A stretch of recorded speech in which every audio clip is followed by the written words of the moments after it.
عادل بھائی آپ کا میوٹ آن کر لیجئے، آپ کا سوال پوچھیے، آپ بار بار جوائن ہو رہے ہیں، آپ کا سوال پوچھ نہیں رہے ہم۔ میوٹ مائک آن کر لیجئے گا عادل بھائی۔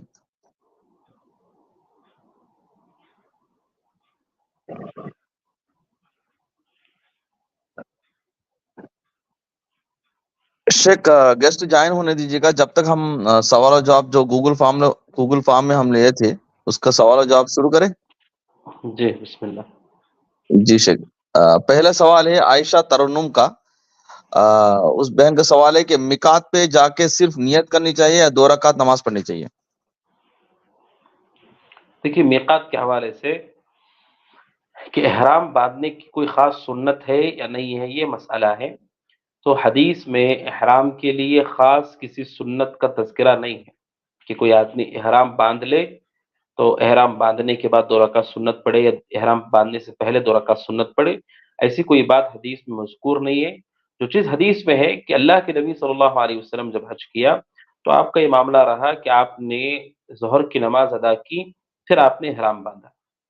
تو یہ ایسا معاملہ ہوا، اس وجہ سے اہل علم کہتے ہیں اگر کوئی کسی آدمی کا احرام باندھنا کسی نماز کے بعد ہو جاتا ہے تو یہ ایسے ہی ہے جیسے اللہ کے نبی صلی اللہ علیہ وسلم کے ساتھ ہوا کہ آپ نے ظہر کی نماز پڑھی اور احرام آپ نے باندھ لیا، لیکن اس کے لیے کوئی خصوصی سنت کہ ہاں ہم اسے پڑھ کر کے احرام میں داخل ہوں گے، ایسے کوئی چیز کتاب و سنت میں ہمارے علم میں نہیں ہے۔ اللہ تعالی عالم۔ اگر کوئی آدمی کسی جگہ مسجد میں ہے، وہ 2 رکعت تحیۃ المسجد وہاں پڑھتا ہے، بیٹھتا ہے، پھر احرام باندھ کر کے آتا ہے، یا پھر نماز ظہر وہ ادا کرتا ہے پھر احرام باندھ لیتا ہے، تو پھر نبی علیہ الصلوۃ والسلام کے ساتھ بھی ایسا ہوا ہے کہ آپ کے احرام سے پہلے ایک نماز گزری ہے۔ واللہ تعالی عالم۔ جزاک اللہ خیر ہے شیخ۔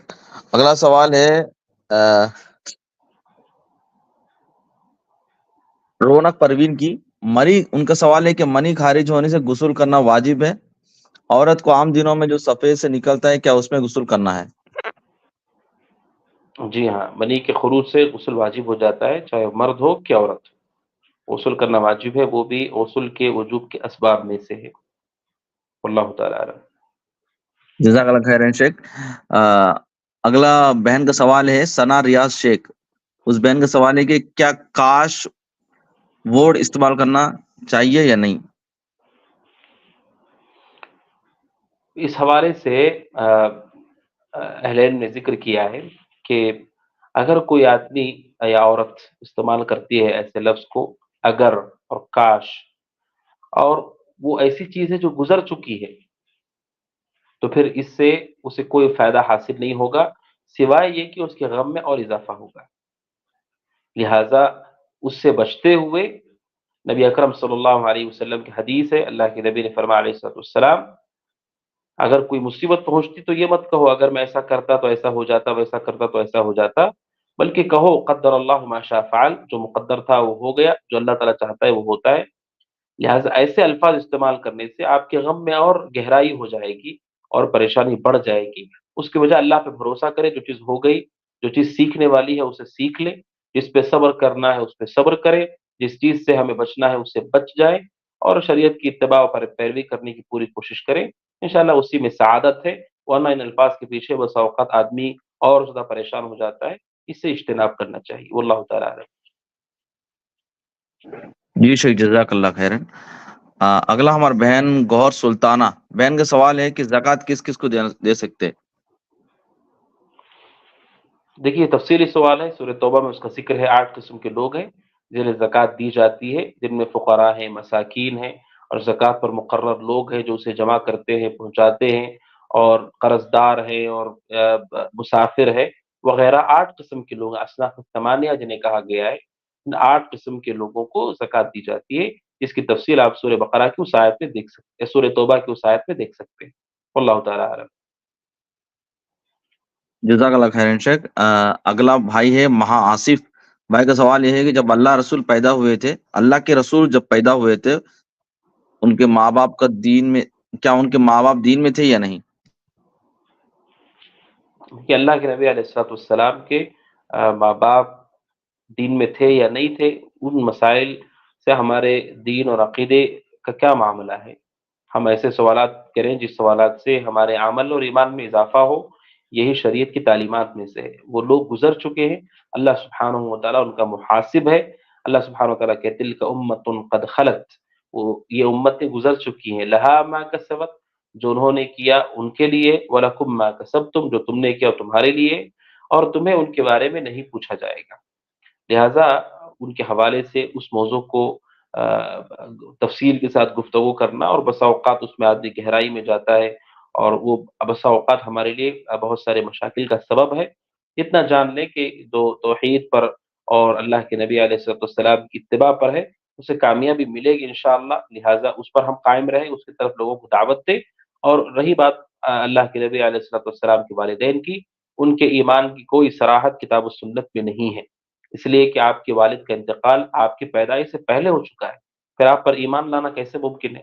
اور آپ کی والدہ کا معاملہ ہے کہ اللہ کے نبی علیہ الصلوۃ والسلام 6 سال کی عمر کے تھے اور وہ فوت ہو گئی، لہٰذا ان کا ایمان لانا ثابت نہیں ہے، بلکہ اس حوالے سے ایک مشہور بات ہے جو گھڑی گئی ہے کہ اللہ کے نبی صلی اللہ علیہ وسلم نے اپنے ماں باپ کو دوبارہ زندہ کیا اور انہوں نے کلمہ پڑھا اور دوبارہ فوت ہو گئے، یہ بالکل اجماعی طور پر متفقہ طور پر اہل الحدیث محدثین کے نزدیک غیر ثابت شدہ جھوٹی اور من گھڑت بات ہے۔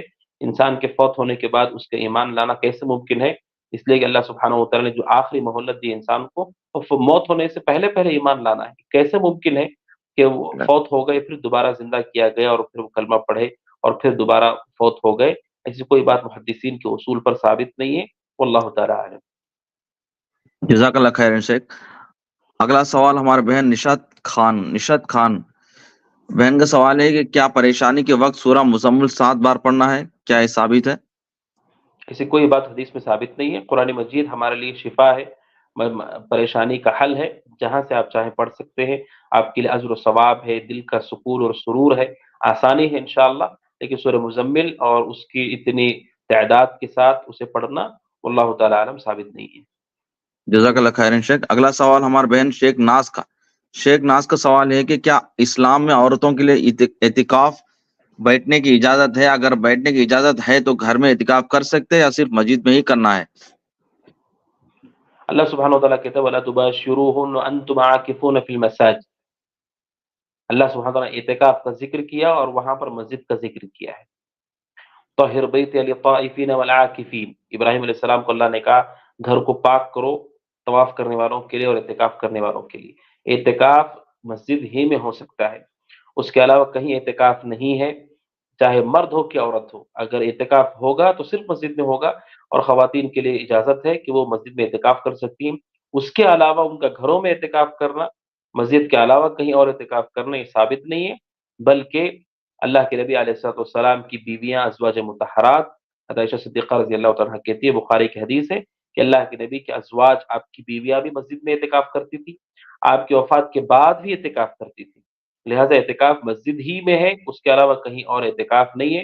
اور عبداللہ بن عباس رضی اللہ تعالیٰ عنہ سے بھی ثابت ہے کہ انہوں نے عورتوں کے لیے گھروں میں اعتکاف کو، مسجدوں کے علاوہ کہیں اور اعتکاف کو یہ کہا ہے کہ یہ درست نہیں ہے، واللہ تعالیٰ اعلم۔ جزاک اللہ خیر شیخ۔ اگلا سوال ہے شیخ سمیر النساء بہن کا سوال ہے کہ السلام علیکم، میں نے 2012 میں منت کی ہے کہ ہر مہینہ ایک روزہ زندگی بھر رکھوں گی، میں نے ابھی تک وہ روزہ رکھنا شروع نہیں کیا، ان روزوں کیسا ادا کروں؟ پلیز بتائیے، جزاک اللہ خیر۔ جو کوئی نظر مان لے اور نظر کو پورا نہ کر سکے تو اسے چاہیے کہ وہ نظر کا کفارہ ادا کرے۔ نظر کا کفارہ وہی ہے جو قسم کا کفارہ ہے، اس کفارے کو وہ ادا کرے اور اس کے اوپر کوئی حرج نہیں ہوگا۔ اس سے اجتناب کرنا چاہیے کہ کوئی آدمی نظر مان لے اور نظر کو پورا نہ کرے، بلکہ احادیث کے مطابق ایسی کوئی نظر آدمی نہ مان لے جس نظر میں اس سے مشقت ہے، اور اگر کوئی نظر ایسی ہے جس میں اس سے مشقت نہیں ہے، اس نے مان لی ہے، تو اس نظر کو پورا کرے۔ اللہ سبحانہ وتعالیٰ ہمارے اپنے آپ کو مشقت میں ڈالنے سے بے نیاز ہے، اسے کوئی حاجت اور ضرورت نہیں ہے کہ کوئی آدمی اپنے آپ کو مشقت اور پریشانی میں ڈال لے۔ اور یہ بھی جان لیجئے کہ نظر نبی صلی اللہ علیہ وسلم نے اس سے منع کیا ہے، یعنی شریعت بہت اس کی ہمت افزائی نہیں کی گئی ہے۔ نظر مان لینے سے تقدیر ادھر ادھر نہیں ہوگی، بلکہ یہ بخیل کی جیب خالی کرنے والی بات ہے۔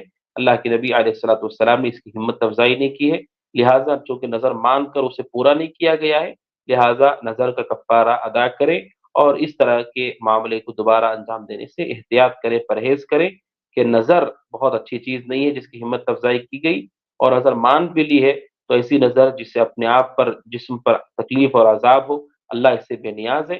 کوئی اور آسان نظر بھی مان لیتی ہیں تو پھر مان لینے کے بعد اسے پورا کرنا واجب ہے۔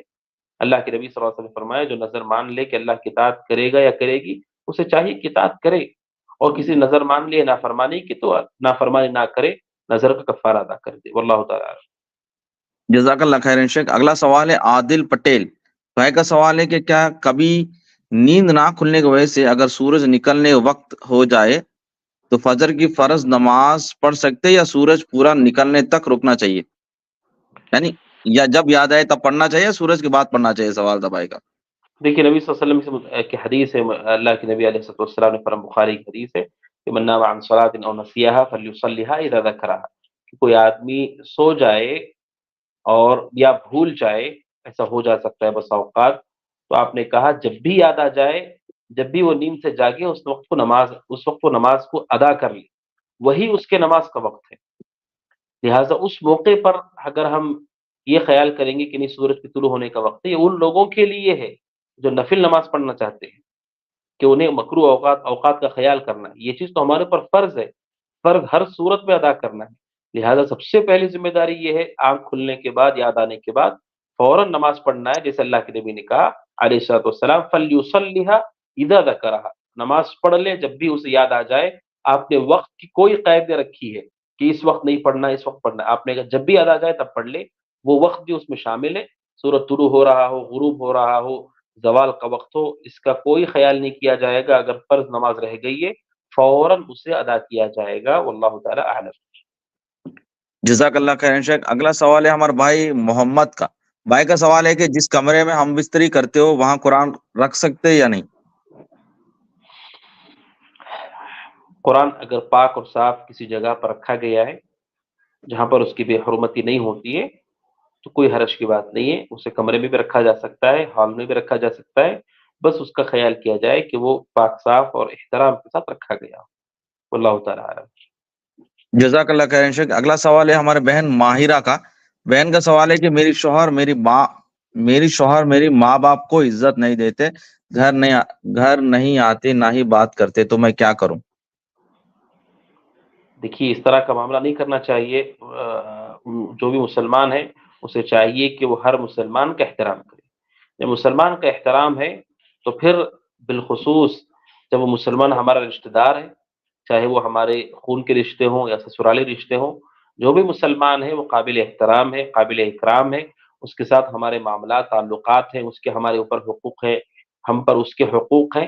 لہٰذا ایسا عمل نہیں کرنا چاہیے کہ ہم بسا اوقات پریشانیاں یا آپس میں کچھ چیزیں ایسی ہو جاتی ہیں جس کی وجہ سے آدمی ناراض ہو جاتا ہے، لیکن ناراضگی کو برقرار رکھنا، ناراضگی کو ہمیشہ زندہ رکھنا اور عداوت کو دل میں جگائے رکھنا یہ مومن کا طریقہ نہیں ہے۔ یقیناً ہم سب کے اندر کمی ہے، کمزوری ہے، کوتاہیاں ہیں، غفلت ہے، اس کے سوا بسا اوقات کچھ پریشانیاں ہو جاتی ہیں، لیکن ان چیزوں کو ہمیشہ برقرار رکھنا یہ مومن کا طریقہ نہیں ہے۔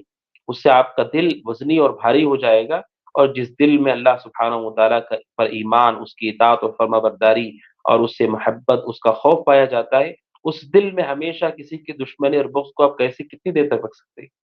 لہٰذا یہ مومن کا طریقہ نہیں ہے، وہ بغیض نہیں ہوتا ہے، چیزوں کو دل میں ہمیشہ رکھنے والا نہیں ہوتا ہے۔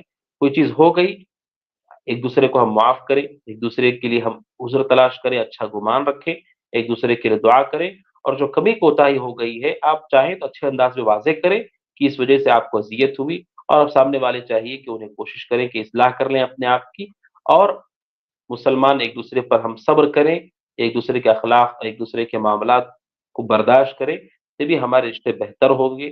لہٰذا انہیں اس عمل سے اجتناب کرنا چاہیے، اللہ سے ڈرنا چاہیے اور احترام کرنا چاہیے ہر مسلمان کا، اور جبکہ وہ مسلمان اگر ساس سسر ہیں تو ان کا احترام بھی ہمارے اوپر ہے۔ یہ اللہ کے نبی علیہ الصلوۃ والسلام نے نہ صرف یہ کہ اپنے خونی رشتے، بلکہ اللہ کے نبی صلی اللہ علیہ وسلم نے اپنے سسرالی رشتوں کا بھی پورا خیال کیا ہے، بلکہ اللہ کے نبی صلی اللہ علیہ وسلم نے تو اپنے بعد بھی مصر کے حوالے سے آپ نے کہا کہ ان کے ساتھ حسن سلوک کرو، اس لیے کہ اللہ کے نبی علیہ الصلوۃ والسلام نے اس میں خیال کیا کہ ان کا مصر والوں کا سسرالی طور پر رشتہ ایک آپ سے باقی ہے، جڑا ہوا ہے، اللہ کے نبی نے ان کے احترام کا، ان کے ساتھ حسن سلوک کا حکم دیا ہے۔ لہٰذا ایک مومن کی علامت ہے کہ مومن ہمیشہ معاملات کو دل میں رکھ کر کے اس کے ذریعے سے زندگی میں آگے بڑھتا جائے، یہ اس کی عادت یا اس کی صفت نہیں ہوتی، لہذا اس سے اجتناب کرنا چاہیے۔ اور بحیثیت بیوی اللہ سبحانہ و تعالیٰ سے آپ دعا کریں، انہیں اچھے ڈھنگ سے نصیحت کریں اور قرآن و سنت کے دلائل کے سامنے واضح کریں۔ اللہ سبحانہ و تعالیٰ ہم سب کو صحیح راستے پر باقی رکھے۔ جزاک اللہ خیر شیخ۔ اگلا سوال ایک بھائی کا شیخ، میرا سوال یہ تھا کہ میرے ماموں کانٹریکٹر ہے، ان کا بزنس کے لیے حلال پیسے یوز کرے، لیکن اس میں سود سے بھی پیسہ لے کر انویسٹ کرے تھے، دونوں پیسہ ہے اس میں، مطلب حلال بھی ہے حرام بھی ہے، کہ میں مجبوراً ان کے گھر میں رہتی ہوں یا ننیحال کے گھر میں رہتی ہوں، کیا مجبوراً ان کے گفٹ یا خوشی سے کچھ دیے لے سکتے، جائز ہے؟ دیکھیے سب سے سمجھ پہلی بات یہ ہے کہ یعنی جو اس طرح کاروبار ہے جب وہ حلال اور حرام دو بھی مکس سے بول رہے ہیں۔ جی مسئلہ یہ ہے کہ جو اس طرح کے معاملات پیش آ جاتے ہیں تو ہم ایک حل تو ہمارا تلاش کرتے ہیں کہ ہمیں کیا کیا کرنا چاہیے، لیکن وہیں پر ایک اہم ذمہ داری ہمارے اوپر ہوتی ہے کہ ان کے حوالے سے ہمارے اوپر ایک حق ہے، وہ حق یہ ہے امر بالمعروف اور نہی عن المنکر کا، کہ آپ ان کے لیے واضح کریں کہ جو کام ہے یہ منکر ہے، اسے اجتناب کریں۔ اللہ سبحانہ و تعالیٰ کی قرآن میں اور حدیثوں میں جو اس کی مذمت کی گئی ان کو واضح کیا جائے۔ بس اوقات ایسا ہوتا ہے کہ اولاد یا رشتہ دار اور پڑوسی اس سے بچ رہے ہوتے ہیں اور احتیاط کی بات کر رہے ہوتے ہیں، جبکہ اس شخص کو جو اصل یہ معاملہ کر رہا ہے اسے علم ہی نہیں ہے کہ یہ حرام ہے، پھر کیسے اس سے بچے گا؟ عربی میں کہاوت ہے کہ جسے یہی نہیں معلوم کہ برائی کیا ہے اسے بچے گا کیسے؟ لہٰذا پہلی ذمہ داری یہ ہے کہ آپ ان کے لیے واضح کریں اچھے ڈھنگ سے کہ یہ منکر ہے، سود کا کاروبار یا تجارت معاملات میں داخل ہونا مومن کے لیے جائز نہیں ہے، واضح کریں انشاءاللہ۔ اور دوسری بات یہ کہ ایسا کوئی مسلمان ہے جس کے یہاں پر اکثر اس کا مال پاک اور صاف ہے، حلال ہے، ساتھ میں کچھ ایسی چیزیں بھی ہیں جو بالکل واضح طور پر حلال نہیں ہیں، مشتبہ ہیں، یا ایسی چیزیں ہیں جو مختصر طور پر حرام کی اس میں ملاوٹ ہے، تو ایسی چیزوں میں اگر ہم اللہ سبحانہ و تعالیٰ کا تقوی اختیار کرتے ہیں، ہمارے پاس آسانی ہے، کوئی اور راستہ ہے، اور ہم اجتناب کرنے سے ان کے اوپر کوئی اثر بھی پڑنے والا ہے یا انہیں اچھا پیغام جانے والا ہے تو اجتناب کریں، ورنہ اگر کوئی اسے کھا لیتا ہے یا کھا لیتی ہے، ان کی دعوت کو قبول کر لیتے ہیں تو کوئی حرج نہیں ہے، اس کا گناہ ان کے ذمے ہوگا، اور اللہ سبحانہ و تعالیٰ ان کا محاسب ہے اس عمل پر۔ لیکن اللہ کے نبی علیہ الصلوۃ والسلام نے چونکہ کیوں یہ جائز ہے، کیوں اہل علم نے ذکر کیا کہ اللہ کے نبی علیہ الصلوۃ والسلام نے ایک یہودی عورت کی دعوت کو قبول کیا ہے جس نے آپ کو بکری کا شانہ یا بکری کا بازو پکا کر کے دعوت دی تھی، اور یہود کے بارے میں قرآن مجید کہتا ہے کہ ان کا بہت سارا اکالون للسحت، بہت زیادہ سود کے کھانے والے، حرام کے کھانے والے ہیں۔ یہ اور بات ہے کہ اللہ کے نبی علیہ الصلوۃ والسلام اس چیز کی دعوت قبول نہیں کریں گے جس کے بارے میں آپ کو علم ہے کہ یہ محرم ہے، لیکن بہر صورت ان کے یہاں پر یہود کے یہاں پر حرام کی تجارت اور ایسے معاملات تھے جو حلال نہیں تھے، لین دین ان کے یہاں پر وہ چیز پائی جاتی تھی۔ اللہ کے نبی علیہ الصلوۃ والسلام کی دعوت کو قبول کیا ہے، اس سے علماء کہتے ہیں کہ اگر دعوت دینے والا شخص دعوت دیتا ہے اور ہمارے علم میں یہ بات ہوتی ہے کہ ان کے یہاں پر رزق حلال پایا جاتا ہے، طیب پایا جاتا ہے، اور کچھ چیزیں ایسی ہیں جو اس کے اندر ملاوٹ کے طور پر داخل کی گئی ہیں، اگر آپ اس سے اجتناب کرتے ہیں، اچھا پیغام جاتا ہے، ان کو رجوع کر سکتے ہیں، توبہ کر سکتے ہیں تو اچھی بات ہے، اگر کوئی استعمال کر لیتا ہے تو کوئی حرج نہیں۔ عبداللہ بن مسعود رضی اللہ تعالیٰ عنہ سے یہی سوال پوچھا گیا جو اب مجھ سے ابھی پوچھا گیا، عبداللہ بن مسعود رضی اللہ تعالیٰ عنہ سے پڑوسی کے بارے میں پوچھا گیا یہی سوال، تو عبداللہ بن مسعود نے کہا کہ اس کی دعوت کو قبول کرو، اسے اس کے عمل کا گناہ ہوگا جو اس نے گناہ کیا ہے، لیکن البتہ چونکہ وہ جب دے رہا ہے تو وہ بطور ہدیہ یا بطور دعوت ہمیں دے رہا ہے، لہذا وہ جائز ہوگا، واللہ تعالیٰ۔ جی شیخ، میری آواز آ رہی شیخ؟ جی اچھا سر، جی آ رہی ہے۔ جی سر، دوسرا سوال ہے کہ ایم ڈی ہمارے بھائی ایم ڈی سلمہ سرتاج، بہن ایم ڈی سلمہ سرتاج کا بہن یہ ہے، بہن کا سوال ہے کہ حیض کے بعد کتنا دن کے بعد شوہر کے ساتھ ہم بستری کر سکتے، کیونکہ غسل کے بعد کبھی کبھار تھوڑا حیض کا خون ہو جاتا ہے تو کیا کرے؟ دیکھیے تحقق ہو جاتا ہے کہ پاک ہو گئی ہے، طہارت مکمل ہو چکی ہے، تو اس کے بعد مجامعت کرنے میں کوئی حرج کی بات نہیں ہے، واللہ تعالیٰ عالم۔ جزاک اللہ خیر شیخ۔ اگلا سوال ہے ہمارے بہن طاہرہ فاطمہ کا، بہن کا سوال ہے کہ کیا پیریڈ کی حالت میں قرآن مجید فون میں دیکھ کر پڑھ سکتے ہیں یا نہیں؟ پچھلے سیشن میں بھی بات آئی تھی کہ کیا حائضہ قرآن پڑھ سکتی ہے کہ نہیں پڑھ سکتی ہے، وہاں پر میں نے ذکر کیا کہ اس مسئلے میں علماء کا اختلاف ہے، علماء اکرام کا اختلاف ہے کہ حائضہ عورت قرآن پڑھ سکتی ہے کہ نہیں پڑھ سکتی ہے۔ علماء کی ایک جماعت یہ کہتی ہے کہ خواتین کے لیے چھونا منع ہے، البتہ زبانی طور پر وہ پڑھ سکتی ہے، بعض اہل علم کا یہ فتویٰ ہے، اور میں نے ذکر کیا کہ شیخ عبدالعزیز بن عبداللہ بن باز رحمۃ اللہ علیہ نے کہا کہ یہ درست ہے، صحیح ہے، لہٰذا اس فتوے کے مطابق اگر کوئی خاتون مصحف کے بجائے قرآن میں پڑھ لیتی ہے، کیونکہ موبائل میں پڑھ لیتی ہے اور موبائل مصحف نہیں ہے، تو انشاءاللہ یہ جائز ہوگا، واللہ تعالیٰ اعلم۔ جی جی شیخ، اگلا سوال ہے طاہرہ فاطمہ کا ہی۔ دوسرا سوال ہے کہ کیا حائضہ عورت قرآن کو گلوز پہن کے پڑھ سکتے ہیں کیا؟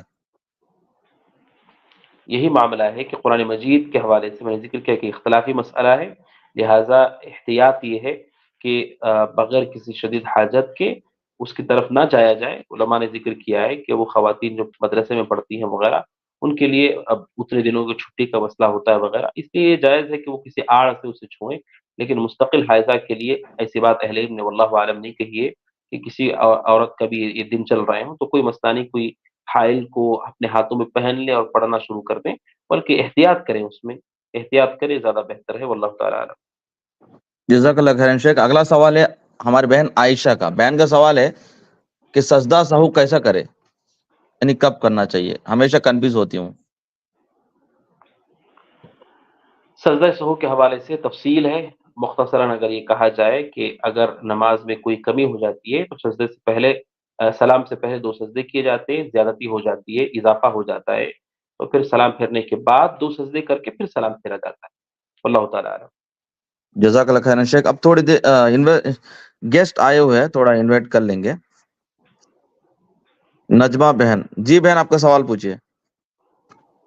السلام علیکم ورحمۃ اللہ وبرکاتہ۔ وعلیکم السلام۔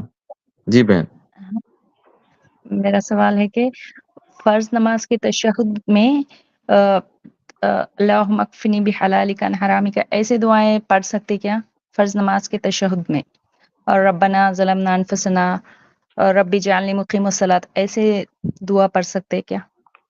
جی ہاں، اللہ کے نبی صلی اللہ علیہ وسلم سے جو دعائیں ثابت ہیں، اللہ کے نبی نے فَلْيَتَخَيَّرْ مِنَ الْمَسْأَلَةِ مَا شَاءَ، جو اللہ کے نبی سے تشہد میں دعائیں وارد ہیں ان کے علاوہ وہ ہو جانے کے بعد آپ جو چاہیں دعائیں چن کر کے وہاں پڑھ سکتی ہیں، خاص طور پر وہ جو ثابت ہے اللہ کے نبی علیہ السلام سے کہیں اور کتاب و سنت میں، تو ان دعاؤں کے پڑھنے میں کوئی حرج کی بات نہیں ہے، ربنا آتنا فی الدنیا ہوں یا دیگر دعائیں جو کتاب و سنت میں آئی ہیں، تشہد کی دعاؤں کو پورا کرنے کے بعد آخر میں سلام پھیرنے سے پہلے پہلے یہ دعائیں پڑھ سکتی ہے، کوئی حرج نہیں، واللہ تعالیٰ عالم۔ جزاک اللہ خیر۔ جی جزاک اللہ خیرن بہن۔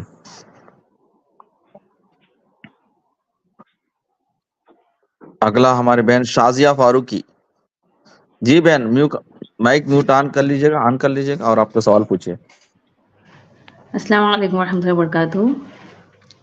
جی میرا یہ سوال ہے شیخ، جیسے ہم وضو کرتے ہیں، جیسے اکثر جیسے عورتیں جیسے وضو کر لیتی ہیں کچن میں، اب پیر دھونے کے لیے جا رہے ہیں باتھ روم میں، تو اس دوران جیسے مطلب اگر کچھ جیسے کچن میں جیسے تھوڑا کچھ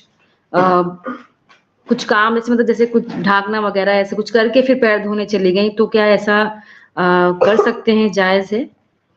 دیکھیے وضو کے لیے بہت ضروری چیز ہوتی ہے الموالات۔ الموالات کا معنی ہے کہ پے در پے عمل کرنا۔ وضو کرنے کے لیے ایک کے بعد دیگر مسلسل آپ کو اعضاء دھلنے ہیں، اسے موالات کہا جاتا ہے۔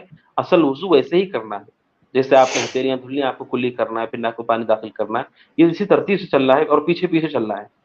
لیکن اگر کوئی ایسا مسئلہ ہے، بسا اوقات ایسی کوئی ضرورت ہے کہ کوئی برتن کو ڈھانپنا ہے، کوئی حرج کی بات نہیں ہے۔ علماء کہتے ہیں تھوڑا سا فاصلہ ہو جاتا ہے ایک وضو کو دھل کے دوسرے وضو کے دھلنے میں، کوئی حرج کی بات نہیں، لیکن اگر ایک وضو کو دھلنے کے بعد ہاتھوں کو دھلنے کے بعد چہرہ دھلنے میں اتنی تاخیر ہو رہی کہ ہاتھ سوکھ جا رہے ہیں تو پھر یہ درست نہیں ہوگا۔ بسا اوقات مسجد میں ایسا ہو جاتا ہے وضو خانے میں بھی کہ آدمی نے ہاتھ دھلیے، مسا کرنے سے پہلے ہی پانی بند ہو گیا، وہ کسی اور نل کی طرف جا رہا ہے، کوئی حرج کی بات نہیں۔ مختصر یہ جو یسیر حرکت ہے، کوئی حرج کی بات نہیں، کر سکتی ہیں، البتہ کوشش کریں کہ پے در پہ اچھی طرح سے وضو کر کے فارغ ہو جائیں، واللہ تعالیٰ عالم۔ جی شیخ ایک اور سوال ہے، پوچھ سکتے ہیں؟ جی پوچھیے بہن۔ شیخ جب جیسے عورتیں نماز پڑھتی ہیں تو ایسا ہے کہ سب کچھ کور ہونا چاہیے، صرف چہرہ دکھنا چاہیے اور ہتھیلی، لیکن جیسے جو پیر ہے، پیر کا جو نچلا حصہ ہوتا ہے تو وہ دکھ سکتا ہے نماز پڑھتے ٹائم، نیچے کا پارٹ؟ دیکھیے خواتین کے لیے پیروں کو چھپانے کا مسئلہ ایک معروف مسئلہ ہے کہ اسے چھپانا چاہیے. احتیاط یہ ہے کہ جب ہم خواتین خاص طور پر جب نماز پڑھیں کوشش کریں کہ ان کے قدم پر بھی کچھ وہ ڈال لیں اور پوری طریقے سطر کے ساتھ نماز پڑھیں. یہ زیادہ اچھا اور بہتر ہے. واللہ تعالیٰ عالم. اوکے شیخ، جزاک اللہ خیر کثیرہ. جزاک اللہ خیر بہن. اگلا بھائی ہے بھائی عبد الرحمان. جی بھائی آپ کا سوال پوچھیے. مائک آن کر لیجئے. السلام علیکم ورحمۃ اللہ وبرکاتہ. شیخ خیریت ہوگی وعلیکم آپ کی؟ السلام. الحمدللہ. شیخ میرا ایک سوال تھا. بعض لوگ محمد جیون پوری کو مہدی موعود مانتے ہیں اور بعض لوگ ان کو ہمسر رسول مانتے ہیں. ان کے پیچھے نماز پڑھنا اور جو وہ تجارت کرتے ہیں ان کے ساتھ تجارت کرنا کیسا رہے گا شیخ؟ دیکھیے امام مہدی کے حوالے سے جو ہمارا عقیدہ ہے وہ یہ ہے کہ امام مہدی ظاہر ہوں گے آخری زمانے میں. قیامت کی نشانیوں میں سے ایک نشانی ہے وہ. لیکن اس کے حوالے سے جتنے لوگوں نے ابھی تک دعویٰ کیا ہے وہ سب کے سب جھوٹ اور باطل اور گمراہی کے سوا کچھ نہیں ہے. اس لیے کہ نشانیاں ایک دوسرے سے جڑی ہوئی ہیں. حدیث میں اسے خرزاتم کہا گیا ہے. جس طرح موتی کوئی لڑی اور جس میں موتی پروئے گئے ہوں، ایک موتی کی لڑی کو آپ توڑ دیں گے ایک دانے کے بعد دوسرا دانہ پیچھے پیچھے گر جاتا ہے. اگر کوئی آدمی واقعتاً امام مہدی ہے، اب سوچئے اتنے مہدی کا دعویٰ کرنے والے انتقال کر گئے، دفن بھی ہو گئے. ان کی ملاقات عیسیٰ علیہ السلام سے نہیں ہوئی اور ان کے ذریعے سے جی شیخ، دنیا میں امن اور میرا امن کیا قائم بولنا کا نہیں ہوا. مطلب جی تو یہ گمراہی ہے. ایسے گمراہ افراد سے دور رہنا چاہیے. ایسے گمراہ افراد سے اپنے تعلق کو نہیں جوڑنا چاہیے، اس لیے کہ آپ کے ایمان کی حفاظت دیگر تمام چیزوں سے مقدم ہے. لہذا ایسا کوئی شخص ہے، ایسے شخص کے حوالے سے جو امامت کرا رہا ہو آپ کی اور آپ اس کے پیچھے نماز پڑھ رہے ہوں تو ہم بچیں اس سے، احتیاط کریں اس سے. اور ایسا امام ہمارا ہو جن کا عقیدہ صحیح ہو اور سلیم ہو، اس طرح کی گمراہی سے پاک ہو. اور رہی بات تجارت کی، تو تجارت کفار کے ساتھ بھی جائز ہے. تجارت کفار کے ساتھ بھی جائز ہوتی ہے. لیکن علماء کہتے ہیں اہل بدعت کا معاملہ، خاص طور پر جن کی بدعت سخت ہے، جس پر آدمی کو خوف ہے کہ وہ ہمارے ایمان اور عقیدے پہ اثر انداز ہونے والی چیز ہے، تو پھر ایک جائز چیز کے لیے ہم اپنے ایمان کو داؤ پہ نہیں لگا سکتے. تجارت صرف جائز ہے وہ، لیکن ہم اپنے ایمان اور عقیدے کو داؤ پر نہیں لگا سکتے. لہٰذا ہم احتیاط کریں، اپنے آپ کو اپنے گھر والوں کو اس فتنے سے، اس مصیبت اور پریشانی سے بچائیں. واللہ تعالیٰ عالم. جی شیخ اور ایک وہ جو ان کا عقیدہ مین یہ ہے ہمسر رسول مانتے، محمد جیون پوری کو ہمسر رسول مانتے ہیں شیخ. اس کے بارے میں آپ کیا رائے دیں گے شیخ؟ کیا مانتے ہیں؟ ہمسر رسول مانتے ہیں، حضور صلی اللہ علیہ وسلم اور محمد جیون پوری کو ایک جیسا مانتے ہیں. نعوذ باللہ من ذلک، استغفر اللہ. تو یہ گمراہی کے سوا کچھ نہیں ہے. ایسا کیسے ہو سکتا ہے کہ کوئی شخص امت کا ہو اور وہ اپنے امت کے نبی اور رسول کی برابری کرے؟ ہمارا تو یہ عقیدہ ہے کہ ابو بکر صدیق رضی اللہ تعالیٰ عنہ اس امت کے سب سے افضل شخص ہیں، وہ بھی افضلیت رکھتے ہیں. اس وجہ سے ان کی فضیلت ہے کہ انہوں نے رسول کی اتباع کی ہے، رسول سے محبت کی ہے، رسول کی فرما برداری کی ہے. ورنہ دنیا میں کوئی بھی شخص صاحب عزت نہیں ہوتا ہے. صرف اور صرف صاحب عزت ہوتا ہے کوئی بھی شخص وہ رسول کی اتباع سے ہی ہوتا ہے. جن کی اتباع کر کے ابو بکر صدیق بنے ہیں، کوئی آدمی یہ کہے کہ وہ بھی ان کے برابر ہے، نعوذ باللہ، تو یہ گمراہی بہت دور کی گمراہی ہے. اور ایسا شخص واضح طور پر راہ راست سے بھٹکا ہوا ہے اور یہ غلو ہے. نبی اکرم صلی اللہ علیہ وسلم نے اسی لیے حدیثوں میں غلو کرنے سے منع فرمایا اور کہا کہ اس سے پچھلی امتیں ہلاک و برباد ہو گئی جنہوں نے غلو کیا.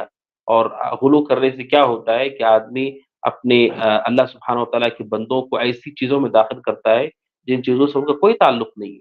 کوئی آدمی اللہ سبحانہ و تعالیٰ کی ربوبیت میں داخل کر دیتا ہے، کوئی اللہ کی الوہیت میں داخل کرتا ہے، کوئی رسول کی رسالت میں داخل کر دیتا ہے. تو یہ ہمارے یہاں جو غلو ہے، اس غلو کے خطرناک اثرات میں سے ایک اثر یہ بھی ہے کہ اس کی وجہ سے امت کے اندر کفر اور شرک بھی داخل ہو گیا، کہ لوگوں نے کفر اور شرک تک کر دیا جب وہ غلو کے راستے پر چلے.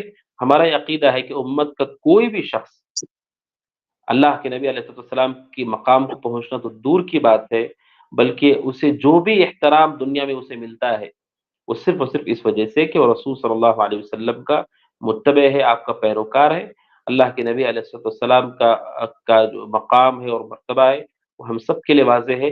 نبی اکرم صلی اللہ علیہ وسلم صرف امت محمدیہ انبیاء اور رسول نہیں بلکہ سارے آدم کی اولاد کے سردار ہیں، سید ولد آدم. اللہ کے نبی علیہ السلام نے خود اپنے بارے میں فرمایا یہ اللہ سبحانہ وتعالیٰ کی طرف سے وحی تھی آپ کے لیے کہ میں سارے آدم کی اولاد کا سردار ہوں. آپ کو یہ دعویٰ کرے سبحان اللہ تو یہ بہت دور کی گمراہی ہے. اللہ سبحانہ وتعالیٰ ہمیں اس طرح کی گمراہی اور فتنے اور بدعات سے محفوظ رکھے.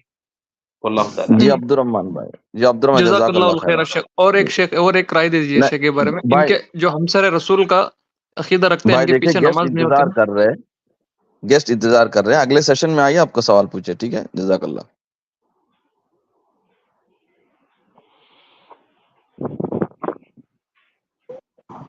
جی عائشہ رحمان جی عائشہ رحمان بہن آپ کا سوال پوچھیے. آپ کا مائک آن کر لیجئے بہن. السلام علیکم ورحمۃ اللہ وبرکاتہ. وعلیکم میرے السلام بہن، جی والد پوچھیے. میرے والد جو فوت ہو چکے ہیں انہوں نے ایک امانت رکھی تھی میرے پاس، جو انہوں نے پیسے دے کے خریدی تھی، کسی کی امانت تھی. تو میں اب اس امانت کو ان کو لوٹا دوں یا کیسے کیا کروں مجھے سمجھ میں نہیں آ رہا، کیونکہ انہوں نے وہ اماؤنٹ دے کے وہ چیز ہم اپنے پاس رکھی تھی. اور ایک میرا سوال تھا کہ میں جب بہت چھوٹی تھی تب میں نے ایک ارادہ کیا تھا کہ میں ایسے 3 مہینوں کے روزے رکھوں گی اپنے بچے کے ریلیٹڈ لے کے. تو شادی کے نئے سالوں میں تو وہ مجھ سے ہو نہیں پایا 3 مہینے کے روزوں کا. تو میں اب اس کو کیسے کروں، تھوڑا مجھے کلیئر کر دیں. پہلا سوال واضح نہیں ہے. پہلا سوال کیا ہے؟ سر ایک امانت میرے والد جو میرے بھائی کی ہی ہے، ایک امانت تھی ان کے پاس جو انہوں نے ان کو اماؤنٹ دے کے لی تھی اور وہ میرے پاس رکھی ہوئی ہے وہ چیز، ان کی چیز. امانت پھر کیسے ہوئی؟ جب انہوں نے قیمت دے دی اس کی تو ان کی چیز ہو گئی وہ. ہاں سر، لیکن ان کی کسی وجہ سے انہوں نے ان کے پاس رکھوائی تھی تھوڑے سے پیسے دے کے، اس وقت کی قیمت دے کے، جو کہ اب اس کی قیمت زیادہ ہے. تو ابھی میں ان کو لوٹا دوں یا وہ اپنی وہ چیز کو اپنے پاس رکھ لوں، کیسے کروں سر؟ واللہ تعالیٰ عالم، اس کی تفصیل کی ضرورت ہے. واللہ تعالیٰ عالم. بہن اگلے سیشن میں آئیے، آپ کو جواب دے دیں گے انشاءاللہ. ٹھیک ہے جی. جزاک اللہ. جی مصعب سلار. السلام علیکم شیخ. وعلیکم السلام. السلام علیکم ورحمۃ اللہ وبرکاتہ. السلام. وعلیکم السلام. جی بھائی پوچھیے، آپ کا سوال پوچھیے. شیخ میرا سوال یہ ہے کہ آج ہندوستان میں سب سے ٹاپ کلاس ایگزامز جو U P S C, I A S, I P S کے ایگزام، جو سول سروس ایسپیرنٹ کے ایگزام جو ہوتے ہیں، جی بھائی پوچھیے. جو ایگزامس ہوتے ہیں شیخ، اب الحمدللہ داڑھی جو چیز جو بہت واجب ہے مسلمان کے لیے، اور ان سروسز میں انٹرویو کو جانے کے لیے یا سلیکشن ہونے کے بعد یہ سروس میں کام کرنے کے لیے ہمیں داڑھی حکومت سے رکھنے کی اجازت نہیں دی گئی ہے شیخ. تو یہ ایگزامس میں کوالیفائی ہونے کے بعد اگر ہم نبی صلی اللہ علیہ وسلم کا اتباع کرنا تو ان سب سے بہت بڑا ہے. تو داڑھی کے سلسلے سے تب ہم کیا کرنا پڑے گا شیخ؟ کیونکہ اگر ایسے آفیسرز بن گئے تو دن کا کام بھی بہت کر سکتے ہیں، لیکن بنا داڑھی کے لوگ بھی ہمیں جج کریں گے، اور نبی کے ہم فالوورز ہیں تو نبی صلی اللہ علیہ وسلم کا تو مین درجہ دینا پڑے گا. تو ہم کیسے کرنا پڑے گا شیخ؟ جی میرے علم میں نہیں ہے کہ اس طرح سے کوئی پابندی حکومت کی طرف سے ہوتی ہے. اگر ایسی کوئی چیز ہے دیگر علماء سے آپ رابطہ کر کے اس حوالے سے مسئلہ معلوم کر سکتے ہیں. واللہ تعالیٰ.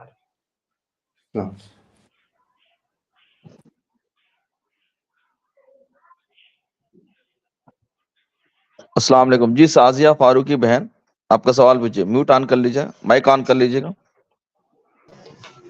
جی وعلیکم السلام ورحمۃ اللہ وبرکاتہ. میں ممبئی سے بات کر رہی ہوں، ممبرا سے.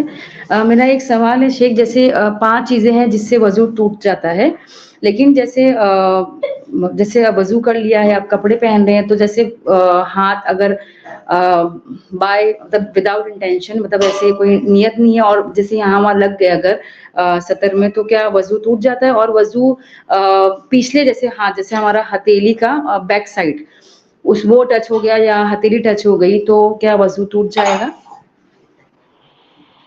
اس سے پہلے سیشن میں بات آئی تھی کہ وضو کے ٹوٹ جانے کے اسباب میں سے ایک سبب یہ بھی ہے کہ کوئی آدمی بغیر کسی کپڑے اور حائل کے رکاوٹ کے آدمی اپنے وضو کو، مخصوص وضو کو جس کو چھپایا جاتا ہے، اسے چھو لے.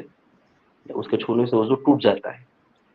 لہذا کپڑے پہنتے ہوئے اس کا پورا خیال کیا جانا چاہیے کہ ایسا کوئی عمل ہم سے سرزد نہ ہو، تاکہ آپ کے وضو کی حفاظت ہو سکے. اللہ تعالیٰ عالم. جی بہن، جزاک اللہ. تھوڑا سا نماز میں خشوع کے لیے کچھ ایسے 1-2 پوائنٹس بتا دیں گے تو. دیکھیے، نماز کے حوالے، خشوع کے حوالے سے 3 باتیں میں نے پچھلے درس میں بتائی تھی. پہلی بات یہ ہے کہ نماز کے لیے جب آدمی کھڑا ہو تو وہ یہ احساس کرے کہ اللہ سبحانہ و تعالیٰ کے سامنے وہ کھڑا ہے، اللہ اسے دیکھ رہا ہے یا وہ اللہ کو دیکھ رہا ہے، یہ احساس دے کر کھڑا ہو. نمبر 2 کہ اللہ سبحانہ و تعالیٰ کے سامنے کھڑا ہو نماز پڑھنے کے لیے تو ایسے کھڑا ہو گویا کہ اس کی آخری نماز ہے، پھر دوبارہ زندگی میں اسے نماز پڑھنے کا موقع نہیں ملے گا. اور تیسری بات کہ وہ جب کھڑا ہو اللہ سبحانہ و تعالیٰ کے آگے تو پھر اس کی یہ کیفیت ہو کہ کل قیامت کے دن مجھے اللہ کے سامنے کھڑا ہونا ہے. ابن قیم رحمۃ اللہ علیہ کہتے کہ جو آدمی اللہ کے سامنے دنیا میں صحیح طور پر کھڑا ہو گیا، قیامت کے دن میں صحیح طور پر کھڑا ہوگا. اب یہاں کھڑے ہیں اللہ سبحانہ و تعالیٰ کی عبادت کے لیے، کل اس کے سامنے حساب کے لیے کھڑے ہوں گے. یہاں ٹھیک طریقے سے کھڑے ہو جائیں گے، اللہ وہاں کے لیے آسانی کرے گا. تو ان 3 چیزوں کا ہم خیال رکھیں گے باذن اللہ، تو ہمارے نمازوں میں خشوع و خضوع ہوگا. اللہ تعالیٰ عالم. جزاکم اللہ جی خیرا بہن، کثیرا. جزاک اللہ. نیکسٹ نازیہ خان بہن، آپ کا سوال پوچھیے. جی السلام علیکم ورحمۃ اللہ وبرکاتہ. وعلیکم معذرت السلام. چاہوں گی، وہ پچھلی بار جو ہم نے سوال پوچھا تھا اس کا جواب میں سن نہیں پائی تھی، میرا نیٹ ورک ایشو ہو گیا تھا. وہ ہم نے پوچھا تھا، میں دہرانا چاہوں گی اپنے سوال کو. وہ آج کل جو اٹیچ باتھ روم رہتا ہے ٹوائلٹ کے ساتھ واش روم، تو وہاں پہ اگر ہم نے وضو کرا تو کیا ہے مسئلہ؟ مطلب کیا جا سکتا ہے کہ نہیں؟ اگر وہ ویسٹرن ہے تو اس کو تو کور کر سکتے ہیں کموڈ کو، لیکن انڈین ہے تو وہ تو اوپن رہتا ہے، لیکن تھوڑا بڑا ایریا ہے، دور میں ہے، تو کیا وہاں پہ وضو کرنا صحیح ہے؟ کوئی حرج کی بات نہیں، وضو کر سکتے ہیں. ایسے حمام جہاں پر پانی بہہ جاتا ہے ان جگہوں جی پر وضو کرنا، غسل کرنا جائز ہوتا ہے، اگرچہ کہ وہاں پر کوئی آدمی اپنی استنجا بھی کرتا ہے یا پیشاب بھی کرتا ہے، خاص طور پر ضرورت کی وجہ سے. کوئی حرج کی بات نہیں، چونکہ پانی بہہ جاتا ہے، کوئی گندگی وہاں باقی نہیں رہتی ہے، تو کوئی مسئلہ نہیں، کوئی حرج کی بات نہیں. وضو کر سکتے، وضو کروا سکتے. واللہ تعالیٰ.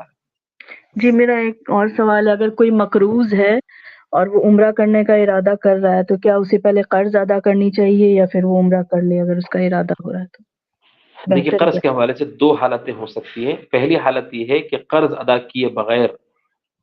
کیے بغیر اب وہ چلا جاتا ہے، تو اس کے لیے کوئی مشکل نہیں کہ وہ آ کر کے بعد میں بھی ادا کر سکتا ہے. ایسا ہوتا ہے کہ بس اوقات آدمی کے پاس ابھی فی الوقت سہولت نہیں ہے، اس نے جس سے قرض دیا ہے اسے کہہ دیا ہے کہ 3 ماہ کے بعد، 4 مہینوں کے بعد میں دے دوں گا، اور اس کے پاس سہولت ہے اور وہ عمرے کے لیے جاتا ہے، ابھی عمرے کا انتظام ہو گیا ہے اور 1-2 ماہ کے بعد واپس لوٹا دے گا، اس کے لیے آسانی ہے الحمدللہ، تو جائز، کوئی حرج کی بات نہیں. لیکن ایسا نہیں ہے اور وہ پھر عمرے کی نیت کرتا ہے، تو پھر اسے چاہیے کہ سب سے پہلے اللہ کے بندوں کے حق سے وہ آزاد ہو، پھر اللہ سبحانہ و تعالیٰ کے حق ادا کرنے کے لیے عمرہ کے لیے جائے. اس لیے کہ حج یا عمرہ ایسے شخص پر کیسے واجب ہوگا جس آدمی کے پاس استطاعت ہی نہیں ہے وہاں تک پہنچنے کی، اسے دوسروں کا پیسہ دینا ہے، تو کیسے شریعت اسے پابند کرے گی کہ نہیں، اسے دینے کی بجائے تم یہاں خرچ کر کے آؤ؟ ایسی کوئی بات کتاب و سنت میں نہیں ہے. اس وجہ سے جس آدمی کے اوپر قرض ہے اس کے اوپر واجب اور فرض بھی نہیں ہے، لہذا پہلے اللہ کے بندوں کے حق کو ادا کر کے آزاد ہو جائیں، قرض کو واپس کر دیں، اس کے بعد عمرے کے لیے جائیں. اور میں نے کہا اگر کوئی آدمی ایسا جس کے لیے آسانی ہے، اس نے وقت لے لیا ہے اور اس کے لیے کوئی مشکل نہیں ادا کرنا، اور وہ جاتا ہے قرض کے لیے، کوئی حرج کی بات، عمرے کے لیے کوئی حرج کی بات نہیں. اللہ تعالیٰ. جی بہن، جزاک اللہ خیر. بہن گیسٹ انتظار ایک کر رہے ہیں، اگلے آخری سیشن میں سوال سوال ہے. پوچھیں. جی ایک آخری سوال ہوگا، معذرت چاہوں گی، بس چھوٹا سا سوال ہے. بار بار یہ کنفیوژن ہوتا ہے نماز میں. رفع الیدین ہم لوگ کرتے ہیں تو کسی نے بولا کہ نبی کریم صلی اللہ علیہ وسلم نے اسے منسوخ کر دیا تھا بعد میں, تو کیا یہ صحیح ہے؟ سنت سے ثابت ہے رفع الیدین؟ کیونکہ قرآن کی کلاسز سے میں جڑی ہوئی ہوں تو وہاں ہمیں بتایا جاتا ہے, لیکن اور کچھ لوگ ہیں ان لوگوں نے منع کرا کہ نہیں یہ صحیح نہیں, منسوخ کر دیا گیا تھا. دیکھیے رفع الیدین اللہ کے نبی علیہ السلام نے آخر تک کیا ہے, اس کے منسوخ ہونے کی کوئی دلیل کتاب و سنت میں ثابت نہیں ہے. وائل بن حجر رضی اللہ تعالیٰ عنہ ان صحابہ میں سے ہیں جنہوں نے رفع الیدین کو نقل کیا ہے, جو آخر میں اسلام میں داخل ہوئے ہیں. نبی صلی اللہ علیہ وسلم کی زندگی کے آخر میں وہ اسلام میں داخل ہوئے ہیں. انہوں نے اس کو روایت کیا ہے کہ اللہ کے نبی صلی اللہ علیہ وسلم رفع الیدین کیا کرتے تھے. لہذا اور عبداللہ بن عمر رضی اللہ تعالیٰ عنہما بخاری کی روایت ہے کہ وہ اللہ کے نبی علیہ السلام کے بارے میں کہتے ہیں کہ آپ رفع الیدین کیا کرتے تھے, رکوع سے پہلے بھی, رکوع کے بعد بھی, تشہد سے اٹھنے کے ساتھ ہی. یہ عبداللہ بن عمر جو ہے یہ اللہ کے نبی صلی اللہ علیہ وسلم کی صحابی ہونے کے ساتھ ساتھ آپ کی جو اہلیہ ہیں حضرت حفصہ رضی اللہ تعالیٰ عنہ ان کے بھائی ہیں. اور حضرت عبداللہ بن عمر کا اللہ کے نبی سے گہرا رشتہ ہے. آپ گھر آیا جایا کرتے تھے اللہ کے نبی علیہ السلام کی, اور آپ کے ساتھ مدینہ میں رہے. تو ایک صحابی جو اس کو روایت کر رہے ہیں اور تو وہ خود واضح کر دیں گے اس کو کہ یہ منسوخ ہو چکا ہے. جب انہوں نے واضح نہیں کیا اس کا مطلب اللہ کے نبی علیہ السلام کا عمل اسی پر برقرار رہا, ایسی کوئی بات ثابت نہیں ہے. لہٰذا رفع الیدین کرنا سنت ہے اللہ کے نبی علیہ السلام کی, صحابہ کی, خلفاء راشدین کی, اس کا انہوں نے اہتمام کیا ہے, ہمیں بھی اہتمام کرنا چاہیے. اللہ تعالیٰ عالم. جی جزاک اللہ خیرن کثیرا. جزاک اللہ خیرن, جزاک اللہ خیرن بہن. شیخ میں نے سنا کہ امام بخاری کا بھی ایک قول ہے کہ امام بخاری رحمۃ اللہ علیہ فرماتے ہیں کہ میں نہیں جانتا کہ ایک صحابی بھی رفع الیدین نہ کرتا ہو. کیا یہ بات صحیح ہے نا شیخ؟ امام مطلب بخاری سارے رحمۃ صحابہ اللہ کرتے تھے. علیہ, امام جی بخاری رحمۃ اللہ علیہ کی کتاب ہے, پوری کتاب ہے, جزء رفع الیدین. جز کہتے ہیں حدیث کی وہ کتاب جس میں کسی ایک موضوع کے تحت حدیثیں جمع کی جاتی ہیں. امام بخاری رحمۃ اللہ علیہ نے بڑی عمدہ اور شاندار کتاب لکھی ہے جزء رفع الیدین. اس میں انہوں نے دلائل کے انبار لگائے ہیں کہ رفع الیدین اللہ کے نبی علیہ السلام کی اور صحابہ کرام کی سنت ہے. ہاں ایک روایت ہے ابو داؤد کی جس کے اندر ہے کہ عبداللہ بن مسعود رضی اللہ تعالیٰ عنہ نے تکبیر تحریمہ کے بعد کوئی رفع الیدین نہیں کیا. تو وہ روایت, اس روایت کے بارے میں اہل علم نے کہا کہ وہ روایت ضعیف ہے, عبداللہ بن مسعود رضی اللہ تعالیٰ عنہ سے ثابت نہیں ہے. اور اس کے مقابلے میں دیگر صریح اور واضح روایتیں ہیں اللہ کے نبی علیہ السلام کے بارے میں کہ آپ رفع الیدین کیا کرتے تھے اور آپ نے کبھی نہیں چھوڑا ہے اس کو. جی اللہ تعالیٰ جی عالم. شیخ یہ بات تو صحیح ہے نا کہ امام کہ اگر خواب میں سانپ آئے یا ایسی چیزیں آئیں جو اچھی نہیں ہیں جس سے انسان ڈر جائے, تو کیا یہ شیطان کی طرف سے ہے؟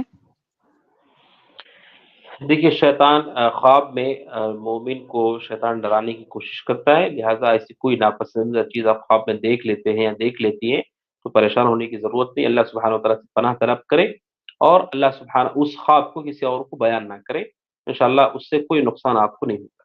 اللہ تعالیٰ عالم. اور ایسا کچھ ہے کیا کہ اگر سانپ کو انسان خواب میں دیکھ رہا ہے کنٹینیو, تو بہت لوگ کہتے ہیں کہ سانپ کا خواب میں آنا ایسا ہے کہ لوگ ان کے پیچھے دشمن لگے ہوئے ہیں, کیا ایسا کچھ ہے حدیث؟ ایسی کوئی چیز کتاب و سنت میں وارد نہیں ہے. خواب کی تعبیر ایک بہت دقیق علم ہے, بہت ہی گہرا اور دقیق علم ہے. لہٰذا اس قاعدے کو یاد رکھیں, ہر وہ خواب جو آپ کو ڈرا دیتا ہو, پریشان کر دیتا ہو, اس خواب کو آپ کسی کو بیان نہ کریں اور اس کو چھوڑ دیں. اللہ کے پناہ میں آئیں, شیطان کے شر سے اللہ کے پناہ طلب کریں. انشاءاللہ کوئی نقصان آپ کو نہیں ہوگا اور اس کے پیچھے بہت زیادہ نہیں پڑنا چاہیے. اور اللہ کے نبی علیہ السلام کی جو عام تعلیمات ہیں خواب کے حوالے سے, وہ تعلیمات پر ہم باقی رہیں, انشاءاللہ اسے کوئی نقصان نہیں ہوگا. اور اللہ بہتر جانتا ہے حقائق کو کہ اس کا واقعتاً کیا معنی ہے. بس اوقات خواب میں کوئی آدمی کوئی چیز دیکھتا ہے, اس کا کچھ اور معنی ہوتا ہے, وہی چیز کوئی دوسرا دیکھے تو اس کا کوئی اور معنی ہوتا ہے.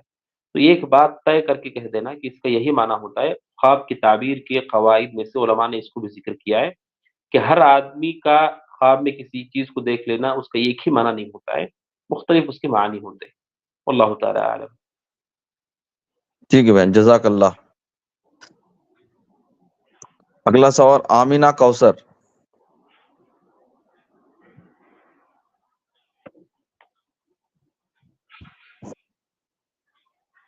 آمینہ کوثر. السلام علیکم ورحمۃ اللہ وبرکاتہ. وعلیکم السلام. جی سوال پوچھے بہن.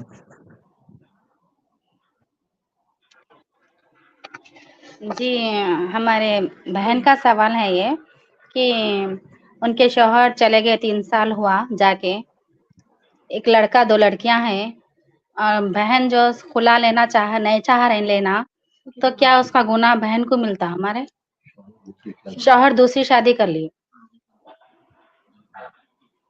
دوسری انہوں شادی آ کر رہے نہ لیا جا اور رہے، خلا نہیں لینا چاہتی ہے وہ، بہن خلا نہیں لینا چاہ رہے.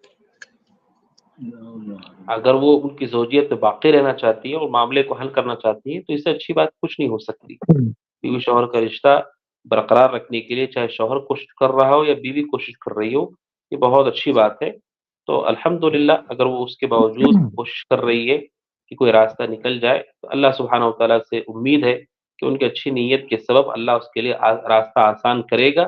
لہذا اس مسئلے کو اطمینان سے سلجھانے کی کوشش کرے، اس کے ذریعے سے ان کا جو حق رکا ہوا ہے وہ حق ان کو مل جائے.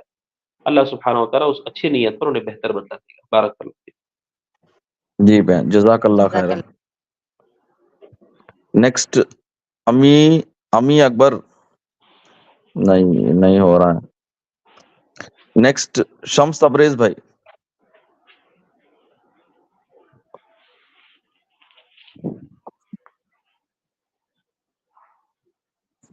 نیکسٹ حذافہ بھائی. جی یہ تو پوچھ چکے ہیں.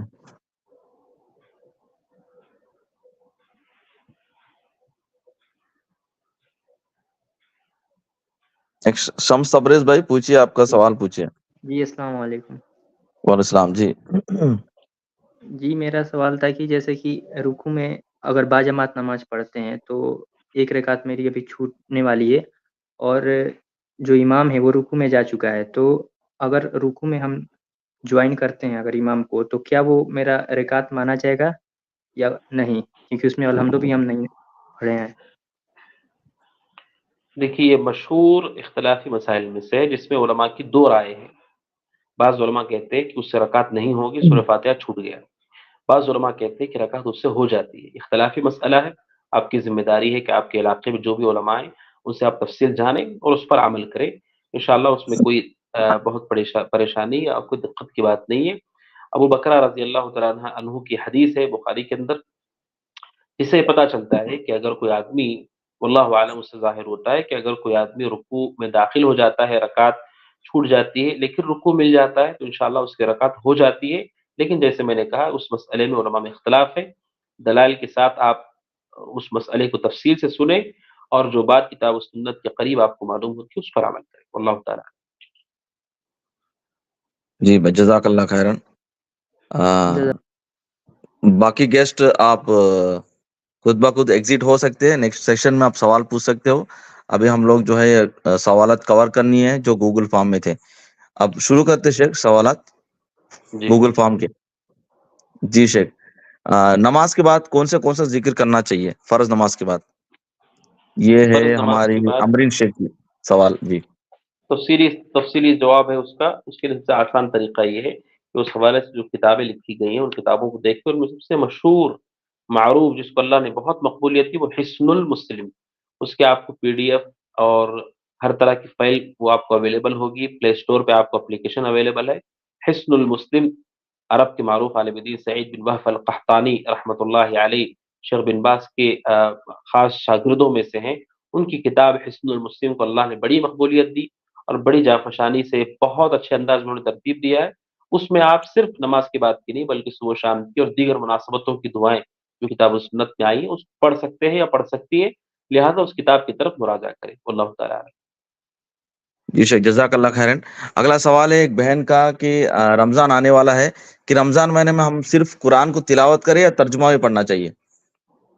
دیکھیے تلاوت بہتر ہے یا اس کے معنی مفہوم کی طرف سے پڑھنا بہتر ہے. عام طور پر جماہیر علماء امت کے اکثر علماء اس طرف گئے ہیں قرآن مجید کو پڑھنا سمجھتے ہوئے یہ زیادہ بہتر اور اچھا ہے. عام طور پر ایسے ہی ہونا چاہیے کیونکہ قرآن مجید کو اللہ نے اتارا ہی اس لیے ہے کہ ہم اسے پڑھ کر کے جہاں ثواب حاصل کریں وہیں پر سمجھ کر اس پہ عمل کر سکیں.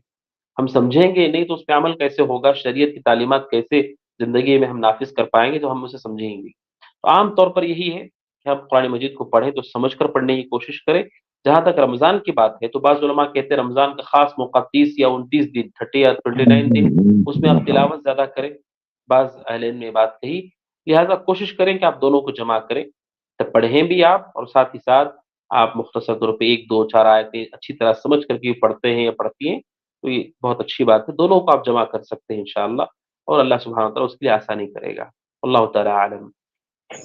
جزاک اللہ خیرین شیخ۔ اگلے ہمارے بھائی کا سوال ہے کہ رکوع ملنے سے رکعت ہو جاتی یا نہیں، اس میں علماء میں اختلاف ہے، لیکن راجح قول کون سا ہے؟ راجح قول کے حوالے سے بھی اس بات کو جان لیجیے، راجح قول جب ہم کہتے ہیں تو اس کا معنی کیا ہے؟ راجح قول کا معنی یہ ہے کہ دلائل سے جو چیز ہمیں مضبوط معلوم ہوتی ہے اسے ہم کہتے ہیں راجح قول، لہٰذا راجح قول کا معنی یہ نہیں ہے کہ ہم نے کہہ دیا یہی ہے اس کے علاوہ کچھ نہیں، ایسا نہیں ہے، دلائل سے جو بات جس عالم سے جو پوچھا جاتا ہے وہ کتاب و سنت کی دلائل پہ غور کر کے جو بات اسے دلائل سے زیادہ مضبوط اور قوی دکھتی ہے اسے وہ کہتا ہے کہ یہ راجح ہے، اس کا یہ معنی نہیں ہے کہ اس کے علاوہ جو قول ہے اس قول کا کوئی اعتبار نہیں ہے، اس قول پہ عمل کرنے والا گنہگار ہوگا وغیرہ، اس کا یہ معنی نہیں ہوتا ہے۔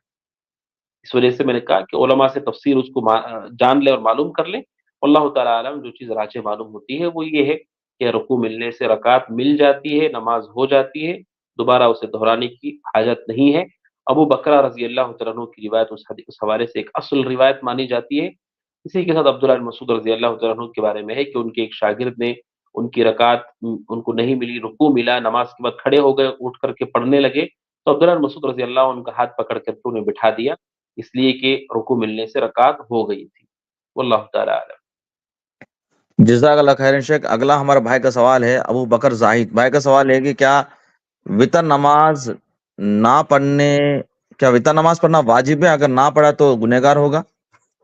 رات کی وطر کی نماز واجب نہیں ہے، وطر کی نماز واجب نہیں ہے، جو نمازیں ہیں واجب اور فرض نمازیں 5 نمازیں ہمارے لیے واضح کر دی گئی ہیں، وطر کی نماز کے بارے میں بعض ہمارے بھائی یہ سمجھتے ہیں کہ واجب ہے، اس کے واجب ہونے کی کوئی واضح دلیل نہیں ہے، یہ اور بات ہے کہ وطر کا اہتمام کرنا چاہیے، نبی صلی اللہ علیہ وسلم نے وطر کو کبھی نہیں چھوڑا ہے، عام طور پر آپ نے اس کی پابندی کی ہے، چاہے آپ حضر میں ہوں چاہے آپ سفر میں ہوں، حتیٰ کہ سفر میں بھی آپ نے وطر کو نہیں چھوڑا ہے، لہٰذا اس کی اہمیت ہے، اس کا ایک مقام ہے، اس کی ایک تاکید ہے، لیکن یہ چیز فرض اور نہیں ہے اور واجب نہیں ہے کہ آپ چھوڑ دیں گے تو گناہ ہوگا، ایسا معاملہ نہیں ہے، لہٰذا اگر کوئی پڑھتا ہے تو یہ رسول کا طریقہ رہا، اپنے سفر میں حضر میں اس کی پابندی کی، امت کو ترغیب دیے، لیکن اگر کبھی کسی نے چھوڑ دیا تو وہ گنہگار نہیں ہوگا، جیسے کوئی آدمی ظہر چھوڑ دے تو جس طرح گنہگار ہوتا ہے اس طریقے سے وہ گنہگار نہیں ہوگا، اللہ تعالیٰ اعلم۔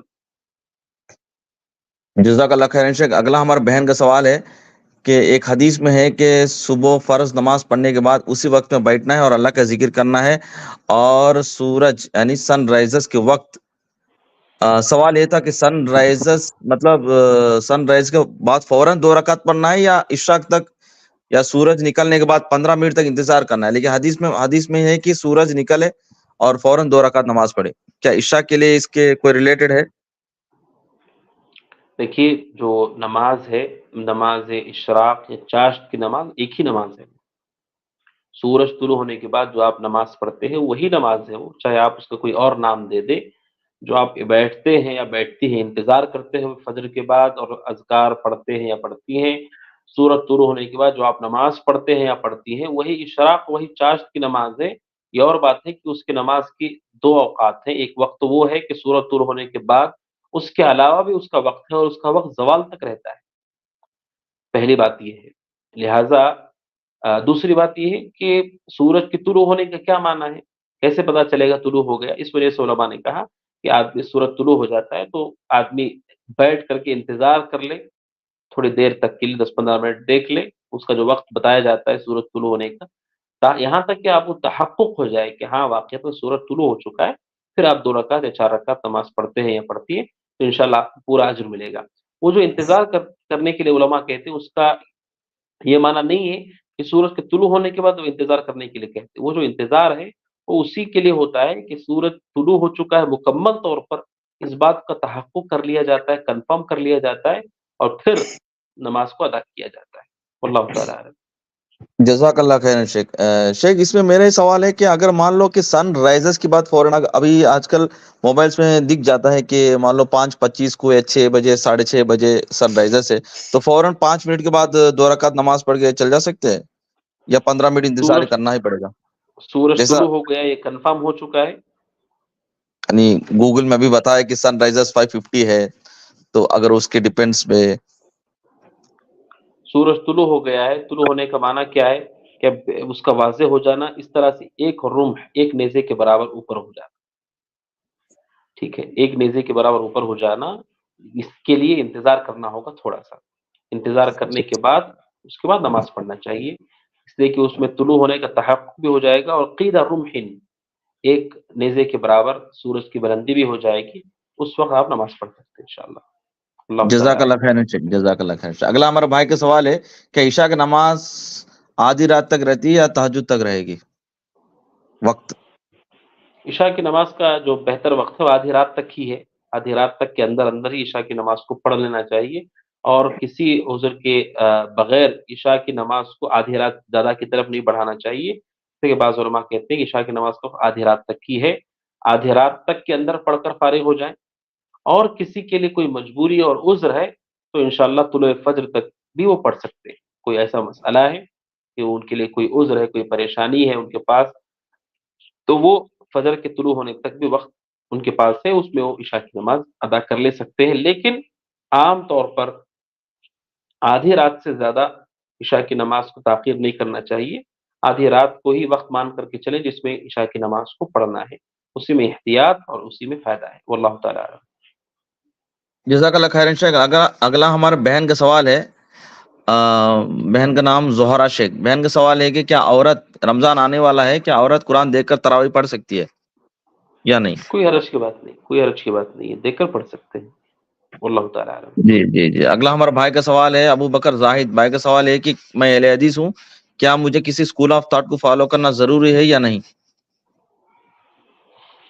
اسکول آف تھاٹ کے بارے میں جو لوگوں میں مشہور ہے کہ کسی نہ کسی ایک کو فالو کرنا آپ کے اوپر واجب اور ضروری ہے، تو یہ سبحان اللہ بہت بڑی جسارت اور جرت ہے، فالو کرنا ضروری ہے، آپ گنہگار ہوں گے، آپ گمراہ ہوں گے، اتنی بڑی بات کہی جاتی ہے، لیکن کتاب و سنت سے کوئی دلیل اس کے لیے نہیں پیش کی جا سکتی، اس لیے کہ ائمہ جو پیدا ہوئے ہیں شریعت کے مکمل ہو جانے کے بعد پیدا ہوئے ہیں، بلکہ صحابہ اکرام کے عہد کے ختم ہونے کے بعد یہ بالکل اخیر میں امام ابو حنیفہ رحمۃ اللہ علیہ بالخصوص جن ائمہ کو آج فالو کیا جاتا ہے، تو وہ چیز جو اللہ کے نبی علیہ السلام کے نہ زمانے میں تھی، نہ صحابہ اکرام نے اس کو فالو کیا، اس چیز کے بارے میں یہ کہنا کہ یہ چیز آپ کے لیے ضروری ہے، بہت بڑی جسارت ہے، مومن یہ جسارت نہیں کر سکتا ہے، کتاب و سنت میں ایسی کوئی تعلیمات نہیں ہے، کتاب و سنت میں یہ ہمیں حکم دیا گیا ہے، کیا حکم دیا گیا ہے؟ اتبعوا ما انزل الیکم من ربکم، جو تمہارے رب کی طرف سے اتارا گیا ہے اس کی اتباع کرو، جو اتارا گیا ہے وہ کیا ہے؟ قرآن ہے، کتاب اللہ ہے، اور سنت رسول ہے، وہ بھی اتارا گیا ہے ہمارے لیے۔ سورہ نجم کی ابتدا میں اللہ نے کہا وما ينطق عن الهوى، نبی جو کہتے ہیں اپنے خواہشات سے نہیں کہتے، اللہ کی وحی ہے وہ، یہ دو چیزیں ہیں۔ اور سورہ توبہ آیت نمبر 100 میں اللہ نے کہا صحابہ اکرام کے نقش قدم پہ چلتے ہوئے اس دین پر ہمیں باقی رہنا ہے، جیسے انہوں نے سمجھا، جیسے انہوں نے عمل کیا، نہ قرآن میں اس کا ذکر ہے کسی اسکول آف تھاٹ کو فالو کرنا ہے، نہ حدیث میں ذکر ہے، نہ صحابہ اکرام کی زندگی میں انہوں نے فالو کیا، اور کیسے فالو کریں گے کہ ائمہ کا وجود ہی ان کی زندگیوں میں نہیں تھا، نہ ان کی زندگی میں کوئی آدمی امام کی حیثیت سے ابھرا ہو جن کی انہوں نے اتباع کی، جب نہ کتاب میں ہے، نہ سنت میں، نہ صحابہ اکرام کی زندگیوں میں یہ چیز تھی، تو یہ دین کیسے ہو سکتا ہے؟ وہ بھی دین کا اتنا بڑا گہرا مسئلہ کہ اگر ہم اسے نہیں فالو کرتے تو ہم گمراہ ہیں، بلکہ بعض نے کہا جس کا کوئی امام نہیں ہوتا اس کا امام شیطان ہوتا ہے، ہم بغیر امام کے کیسے ہیں؟ ہم نے تو اللہ کی وحدانیت کے بعد جو کلمہ پڑھا ہے اس میں ہم سب سے بڑے امام کا نام لیتے ہیں، اللہ کے نبی علیہ السلام جو امام المرسلین ہے، سارے رسولوں کے امام ہیں، سارے ائمہ کے بھی امام ہیں، ہر نبی اور رسول اللہ کے نبی علیہ السلام نے ان کی امامت کرائی ہے، آپ کے پیچھے انہوں نے نمازیں ادا کی ہیں، نماز ادا کی ہے انہوں نے معراج کے موقع پر، تو سب سے بڑے امام کی اتباع کا ہم اقرار کر لیتے ہیں جب ہم شہادت کا اقرار کر لیتے ہیں، تو ہمارا تو امام ہے، اور انہی امام کے پیچھے چل کر اپنے اعمال و عقیدے اور اخلاق اور معاملات کو درست کرتے ہیں، لہٰذا ایسی کوئی پابندی کتاب و سنت میں نہیں ہے کہ کسی ایک اسکول آف تھاٹ کو آپ کو فالو کرنا ہے، آپ کتاب و سنت کو قرآن و حدیث کو فالو کریں، صحابہ کرام نے جس سمجھا اس کو سمجھیں، یہی راہ ہدایت ہے، اور یہی وہ طبقہ ہے جس کے بارے میں اللہ نے کہا اللہ ان سے راضی ہے، وہ اللہ سے راضی ہے۔ ایک طبقہ ہے صحابہ کا طبقہ، جس طبقے کے بارے میں رضامندی کا اعلان ہو چکا ہے، اس طبقے کے زمانے میں کوئی اسکول آف تھاٹ تھا ہی نہیں، اور اللہ نے رضامندی کا اعلان کر دیا ہے۔ آپ سوچئے کہ بعد کے لوگوں کو پابند کرنا کہ آپ کامیاب ہونا ہے تو آپ کو اسکول آف تھاٹ پہ فالو کرنا ہوگا کسی نہ کسی ایک کے۔ پھر صحابہ کرام کامیاب ہو گئے، جنت کے حقدار ہو گئے، رضامندی کے حقدار ہو گئے، اور ان کی زندگیوں میں کبھی ایسی کوئی چیز نہیں رہی۔ لہٰذا یہ بات کتاب و سنت کی ثابت نہیں ہے، لہٰذا ہم قرآن اور حدیث صحابہ کرام کے منہج پر چلتے ہوئے اسے سمجھیں گے، اس پر عمل کریں گے، اسی میں انشاءاللہ نجات ہے اور سعادت ہے۔ اللہ تعالیٰ۔ جزاک اللہ خیر شیخ۔ اگلا ہمارے بھائی شمس تبریز بھائی کا سوال ہے کہ یوٹیوب سے پیسے کمانا کیسا ہے؟ یوٹیوب کے حوالے سے تفصیل ہے، علماء نے کہا کہ یوٹیوب سے آدمی اپنے صحیح اور مناسب اور جائز اور مباح چیزوں کے ذریعے سے کمائی کرتا ہے، تو اس میں کوئی حرج کی بات نہیں ہے۔ اللہ شیخ کبھی تعالیٰ یوٹیوب میں عورت بھی آ جاتی ہے نا، تو اس معاملے میں کیسے کیا جائے؟ مطلب عورت بھی نظر آ اللہ جاتی ہے تعالیٰ اس میں عالم۔ ایسا کسٹمائزیشن۔ جی معاملہ جس میں ایڈورٹائز کا معاملہ ہوتا ہے، جس میں جو ہمارے اختیار میں بھی کنٹرول میں بھی نہیں ہے، ان میں اچھی چیزیں بھی تو ہیں، ان بسا اوقات جی شراب کا جی ایڈورٹائز بھی آ جاتا ہے وغیرہ وغیرہ۔ واللہ تعالیٰ عالم، دوسرے علماء سے رابطہ کریں، واللہ عالم جی جی، اس کا فتویٰ دیں گے جزاک اللہ، جی جی جزاک اللہ خیر۔ شیخ اگلا سوال ہے ام حمزہ کی بہن کا سوال ہے کہ میں اہل حدیث ہوں لیکن ہمارے والدین اہل حدیث نہیں ہے، سب ناجائز کام کر رہے، لیکن میں کیا کروں اس حالت میں؟ کیا سوال ہے؟ شیخ میں اہل حدیث ہوں لیکن ہمارا امی ابو دیندار نہیں ہے، مطلب حرام کام کرتے، مطلب وہی ہے بے دین کے کام کرتے ہیں اور 5 وقت نماز بھی نہیں پڑھتے، تو وہ شخص کیا کیا جائے؟ یہی آپ کے لیے دعوت کا میدان ہے۔ اللہ سبحانہ و تعالیٰ نے آپ کے لیے وہیں پر دعوت کا میدان کھول دیا ہے کہ آپ کو آپ کے والدین ہی کو دعوت دینی ہے سب سے پہلے، لہٰذا آپ ان کے لیے اچھا راستہ اختیار کریں دعوت کا، کہ وہ کتاب و سنت کو سمجھ پائیں، اچھے ڈھنگ سے سمجھا پائیں، اور صبر کریں اس پر۔ دعوت اللہ صبر کے بغیر ممکن نہیں ہے۔ شریعت اسلامیہ اپنے کافر والدین کے ساتھ بھی حسن سلوک کا حکم دیتی ہے۔ جب وہ والدین مسلمان ہیں، ان سے کچھ غلطیاں ہیں، بدعات ہیں، خرافات ہیں، اس پہ صبر کرنا ہے، حسن اخلاق کے ساتھ انہیں دعوت دینی ہے۔ اگر اس دعوت کو بار بار رد کرتے ہیں تب بھی دعوت کو جاری رکھنا ہے، دعوت سے مایوس نہیں ہونا۔ اللہ سبحانہ و تعالیٰ جانتا ہے کہ ہدایت کب ملے گی انسان کو، ہمارا کام ہے ان تک واضح کرنا، اللہ جانتا ہے کب ان کا دل کھل جائے، اللہ سبحانہ و تعالیٰ بہتر جانتا ہے، لہذا دعوت کو جاری رکھیں۔ اور اگر دعوت وہ رد کر دیتے ہیں کتاب و سنت کی، توحید و سنت کی، تب بھی ان سے حسن سلوک آپ کے اوپر واجب ہے، ان کے حق کو ادا کرنا واجب ہے، لہذا ان سے حسن سلوک کریں، ان کے حق کو ادا کریں، اور اللہ سے دعا کریں کہ اللہ سبحانہ وتعالیٰ انہیں ہدایت دے اور ہماری ہدایت میں بھی اضافہ کرے۔ واللہ تعالیٰ۔ جزاک اللہ خیر شیخ۔ اگلا سوال ہے ہماری بہن ماریا بہن کا سوال ہے کہ نماز کے لیڈیز کے نماز میں کیا پیر کو کور کرنا، ساکس پہن کے پڑھنا لازم ہے، یا اس کو اگر کور نہیں کیا تو نماز ہو جائے گی؟ دیکھیے اس سے پہلے یہ سوال آیا، اختلافی مسئلہ ہے علماء کے درمیان، میں نے ذکر کیا کہ اچھا اور بہتر یہ ہے نماز پڑھتے ہوئے ایسا لباس ہو جو آپ کے قدم کے اوپر کو بھی چھپا دے، لیکن ایسا کہنا کہ ساکس پہن کے ہی نماز ہوگی، خاتون کی ورنہ نہیں ہوگی، ایسا نہیں ہے۔ آپ کا لباس اتنا لمبا ہو، ساتر ہو کہ آپ کے قدم کے اوپر بھی وہ آ جائے تو وہی کافی ہو جائے گا انشاءاللہ۔ واللہ تعالیٰ اعلم۔ جزاک اللہ خیر شیخ۔ ایک سیکنڈ۔ جی شیخ اگلا سوال ہے کہ ہمارے بہن حاجرہ کیا بینک IT سافٹ ویئر میں جاب کر سکتے؟ واللہ تعالیٰ اعلم۔ ٹھیک ہے شیخ، جزاک اللہ۔ اگلا سوال ہے کیا فرض نماز کے بعد سنت نماز مسجد میں پڑھنا یا گھر میں پڑھنا ہے؟ سنت نماز گھر میں پڑھنا زیادہ افضل اور بہتر ہے۔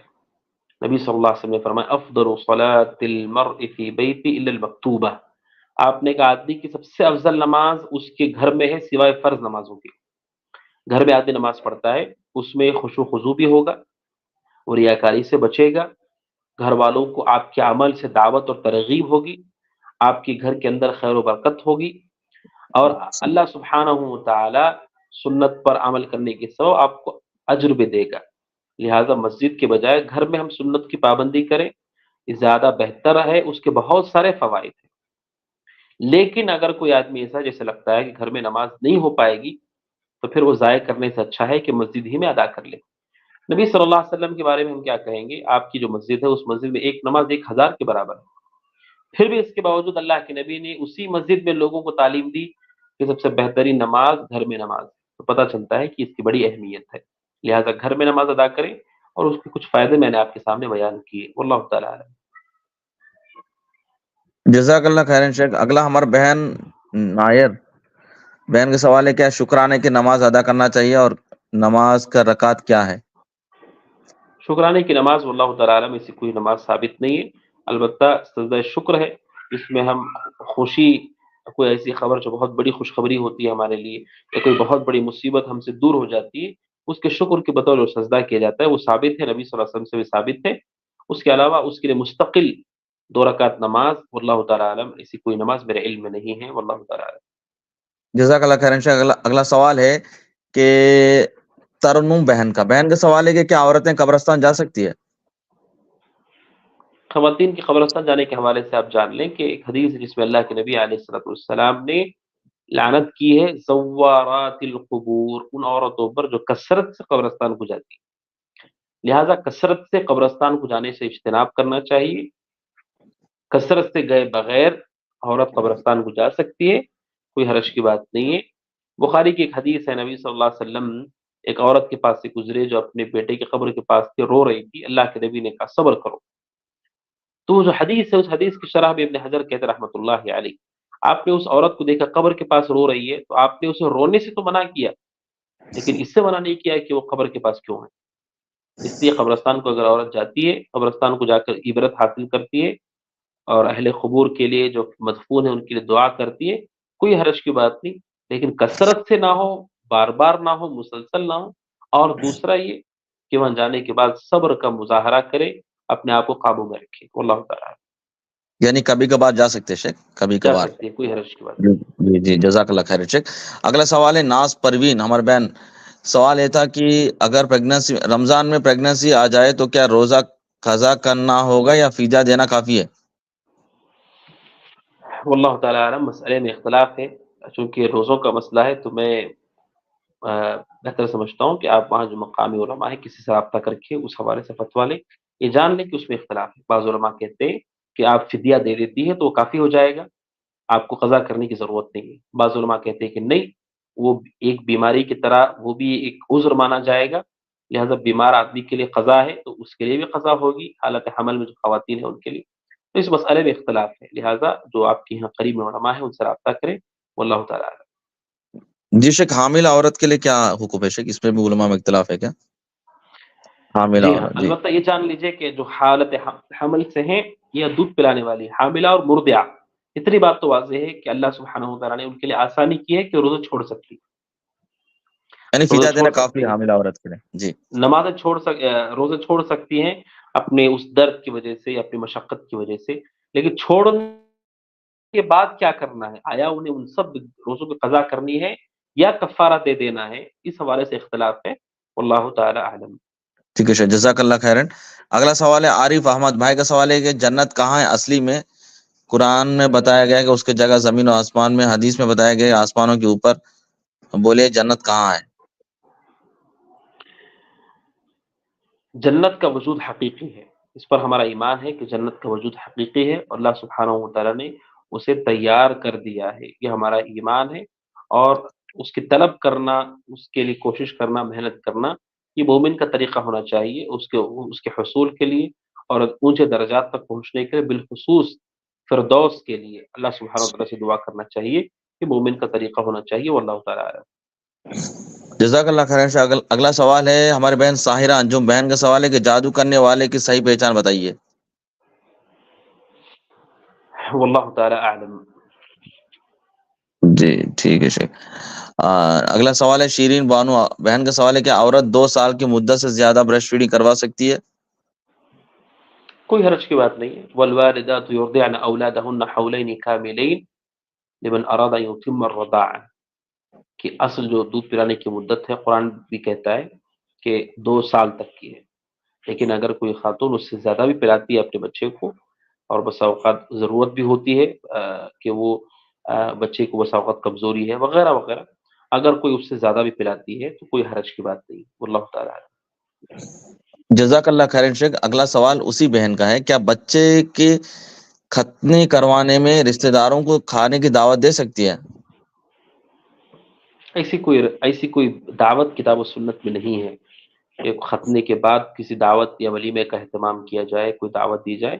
ایسی کوئی دعوت کتاب و سنت میں اس کی تعلیم نہیں دی گئی ہے کہ اس کا اہتمام ہو اور لوگوں کو بلایا جائے اور کھلایا جائے. لہذا سنت پر باقی رہتے ہوئے ہم اپنی زندگی اور اپنے عمل کو بہتر سے بہتر کرنے کی کوشش کریں. رہی بات کھلانے کی، تو اس کے لیے کسی مناسبت کو خاص کرنے کی کوئی ضرورت نہیں ہوتی ہے کہ اگر کوئی کھلانا چاہتا ہے تو وہ کھلا سکتا ہے جب اس کے لیے آسانی ہے. تب سبحان اللہ، جب اس طرح کی چیزیں ہم اپنے اوپر پابندی سے لاگو کر لیتے ہیں جو کتاب و سنت میں نہیں ہے، آدمی کے لیے بہت بڑی پریشانی ہوتی. کتنے ایسے مسلمان ہیں جن کی یہاں پر یہ رواج چل پڑا ہے اور ان کے پاس پیسہ نہیں ہے، اس کے باوجود وہ قرض کر رہے ہیں اس دعوت کو کرنے کے لیے جس کو اللہ نے فرض نہیں کیا ہے. کیوں آپ اپنے اوپر اسے فرض کر؟ کھلانا ہے تو آپ کو اچھی نیت کے ساتھ کھلانا ہے، اللہ کی رضا کے لیے کھلانا ہے. جب آپ کے پاس پیسہ آ جائے، جب آپ کے پاس سہولیت ہو جائے، آپ کھلائیے. کھلانا بھی ایک عبادت ہے، بڑا کام ہے. لوگ آپ کے کھانے سے لوگوں کا پیٹ بھر جاتا ہے اور بہت بڑی بات ہے. لیکن اس طرح کی مناسبتوں سے اسے قید کر دینا، یہ کتاب و سنت میں جس کو فرض نہیں کیا گیا ہے، تو اس سے اجتناب کرنا چاہیے. واللہ تعالیٰ. جزاک اللہ خیر شیخ. اگلا ہمارے بہن کا سوال ہے کہ شادی کے وقت لڑکی والوں نے دہیج تو نہیں دیا، لیکن لڑکی والوں نے اپنی طرف سے خوشی سے کچھ رقم پیسہ دے دیا ہے لڑکا والوں کو. کیا لڑکا والوں کو لیے وہ لینا جائز ہے؟ یعنی اپنی طرف سے خوشی سے دیا ہے پیسے، دہیج کچھ نہیں دیا ہے، دوبارہ کچھ نہیں مانگا ہے، لڑکا والوں نے کچھ نہیں مانگا لیکن لڑکی والوں نے اپنی طرف سے کچھ دے رہے، تو کیا قبول کر سکتے لڑکا والے؟ واللہ تعالیٰ.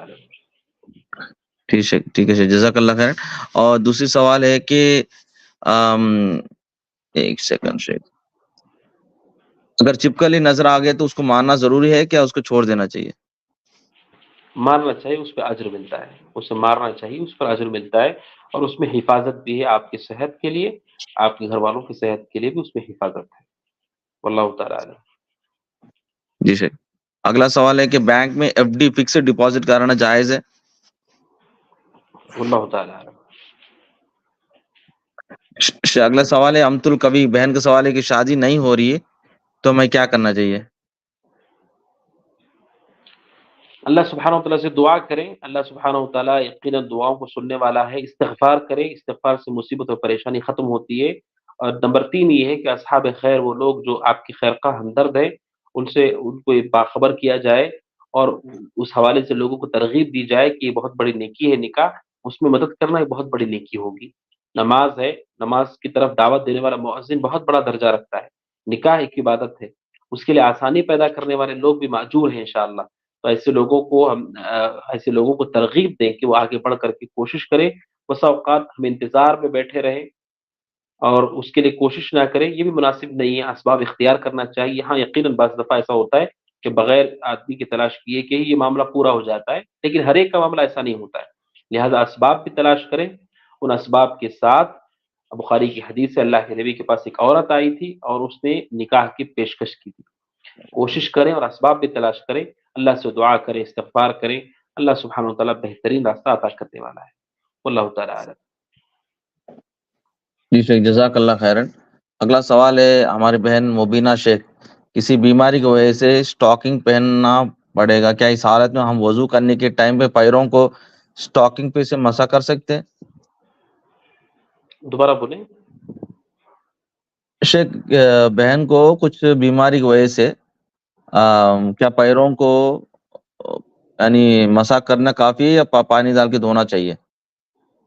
اگر پیر میں کوئی عذر ہے ان کے لیے تب ہاں شیخ عذر ہے، مطلب کچھ بیماری کی وجہ سے وین کے ویریکوس وین پرابلم کی وجہ سے اس وقت سٹاکنگ پہننا پڑے گا، تو اس وقت میں اوپر سے مسا کر سکتی ہے اور وہ نکال کے جو ہے پورا پیر کو دھونا پڑے گا. واللہ تعالیٰ عالم، اس تھوڑا تفصیل کی ضرورت ہے. ٹھیک ہے شیخ.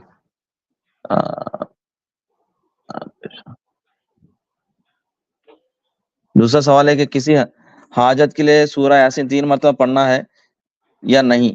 اگر نہیں پڑھنا ہے تو مشکل وقت میں کیا پڑھنا چاہیے؟ حاجت ہے تو کیا پڑھنا چاہیے؟ سورہ یاسین کے حوالے سے قاعدے کو یاد رکھیے کہ سورہ یاسین کی فضیلت میں کوئی بھی روایت ثابت نہیں ہے جس میں خاص کوئی فضیلت بیان کی گئی، ورنہ قرآن مجید کی ہر صورت ہمارے لیے فضیلت، ہمارے لیے ثواب اور ہمارے لیے درجات کی بلندی، ہماری مغفرت اور ہماری شفا ہے، لیکن خاص صورتوں کی جو فضیلت آتی ہے، جیسے سورہ فاتحہ کے بارے میں کہا گیا وہ شفا ہے، اس طرح سے سورہ یاسین کی کوئی خاص فضیلت ثابت نہیں ہے۔ کتب احادیث میں جتنی حدیثیں اس حوالے سے آئی ہیں اہل علم نے اسے ضعیف کہا، یہ قاعدہ ہے، لہٰذا ایسی کوئی بات ثابت نہیں ہے۔ پریشانی کے لیے اللہ سبحانہ و تعالیٰ سے کے لیے ہم قرآن مجید کی تلاوت کریں، یقیناً ہمارے لیے وہ پریشانی سے نکلنے کا ایک سبب ہے، اس لیے کہ تلاوت بڑی عبادت ہے، عبادت سے انسان کے لیے آسانی ہوتی ہے، اللہ تعالیٰ سے استغفار اس سے آسانی ہوتی ہے، اللہ سبحانہ تعالیٰ سے دعا اس سے آسانی ہوتی ہے، صدقہ و خیرات اس سے آسانی ہوتی ہے، تو یہ اعمال صالحہ ہیں، انشاءاللہ ہم استطاعت بھر کریں، اللہ سبحانہ تعالیٰ آسانی پیدا کرنے والا ہے۔ اور خاص طور پر قرآن مجید میں حضرت یونس علیہ السلام کی دعا سکھلائی گئی، لا الہ الا انت سبحانک انی کنت من الظالمین۔ اس دعا کے بارے میں اللہ کے نبی نے فرمایا علیہ السلام کہ جو بھی آدمی حضرت یونس ذنون کی دعا پڑھتا ہے اللہ سبحانہ و تعالیٰ اس کی دعا کو قبول کرتا ہے، رد نہیں کرتا ہے، لہذا اس دعا کا بھی سہارا لے سکتے ہیں، انشاءاللہ اللہ تعالیٰ مصیبت کو دور کرے گا، واللہ تعالیٰ عالم۔ جزاک اللہ خیر۔ انشاءاللہ اگلا سوال ہے ہمارے بہن ام سوائد کی، سوال ہے کہ کیا سود کی رقم لون بھرنے کے لیے یوز کر سکتے ہیں، یعنی جو ابھی تک اللہ سود تعالیٰ آیا ہوا ہے؟ جی نماز کے سامنے بیڈ ہو یا کوئی کچھ چیزیں ہیں تو نماز کے پڑھ سکتے ہیں، نماز کی جگہ کے سامنے کچھ بیڈ ہے یا کچھ چیزیں ہے؟ کوئی حرج کی بات نہیں ہے، اگر وہاں پہ کوئی سترہ رکھا ہوا ہے، سترے پر کوئی چاہے بیڈ ہو چاہے کوئی کرسی ہو اور اس پر کوئی بیٹھا ہوا ہے تو کوئی حرج کی بات نہیں۔ علماء نے کہا کہ یعنی ایسی کوئی چیز نہیں ہے کہ سترے کی سترہ پورے کا پورا خالی ہو، ایسا نہیں ہے، بلکہ عبداللہ بن عمر رضی اللہ عنہ کے بارے میں ہے کہ ان کے پاس کوئی سترہ نہیں ہوتا تو اپنے غلام کو کہتے تھے، وہ خود سترہ بن جاتا تھا، وہ گھوم کر کے بیٹھ جاتا تھا، عبداللہ بن عمر اس کے پیچھے نماز پڑھتے تھے، تو ایسی کوئی بات نہیں ہے، سترہ اگر کوئی اس بیڈ کے اوپر ہے تو نماز ہو جائے گی، نماز میں کوئی فرق نہیں ہوگا انشاءاللہ۔ جزاک اللہ خیر۔ انشاءاللہ اگلا سوال ہے ہمارے بہن بنت عبداللہ بہن کے سوال ہے کہ بیوی اپنا زکوٰۃ شوہر کس حالت میں دے سکتی ہے، کیونکہ شوہر مجبور ہے، کیا اس مجبور حالت میں بیوی اپنا زکوٰۃ شوہر کو دے سکتی ہے؟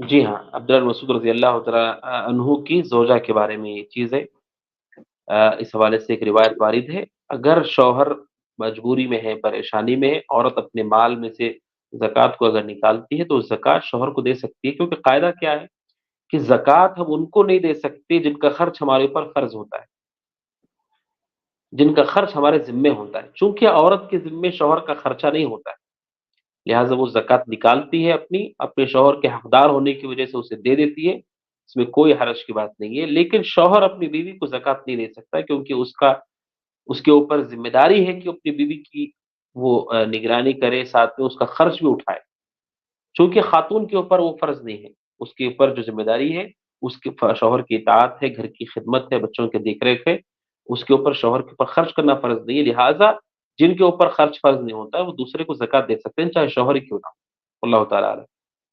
جزاک اللہ خیر۔ اگلا سوال ہے ہمارے بہن بشیر النساء بہن کا سوال ہے کہ میرا والد کے انتقال کے بعد بیٹیوں کو حصہ ملے گا، کتنا % حصہ ملے گا بیٹیوں کو، یعنی بیٹوں کو کتنا، بھائیوں کو کتنا ملے گا، بیٹیوں کو کتنا ملے گا؟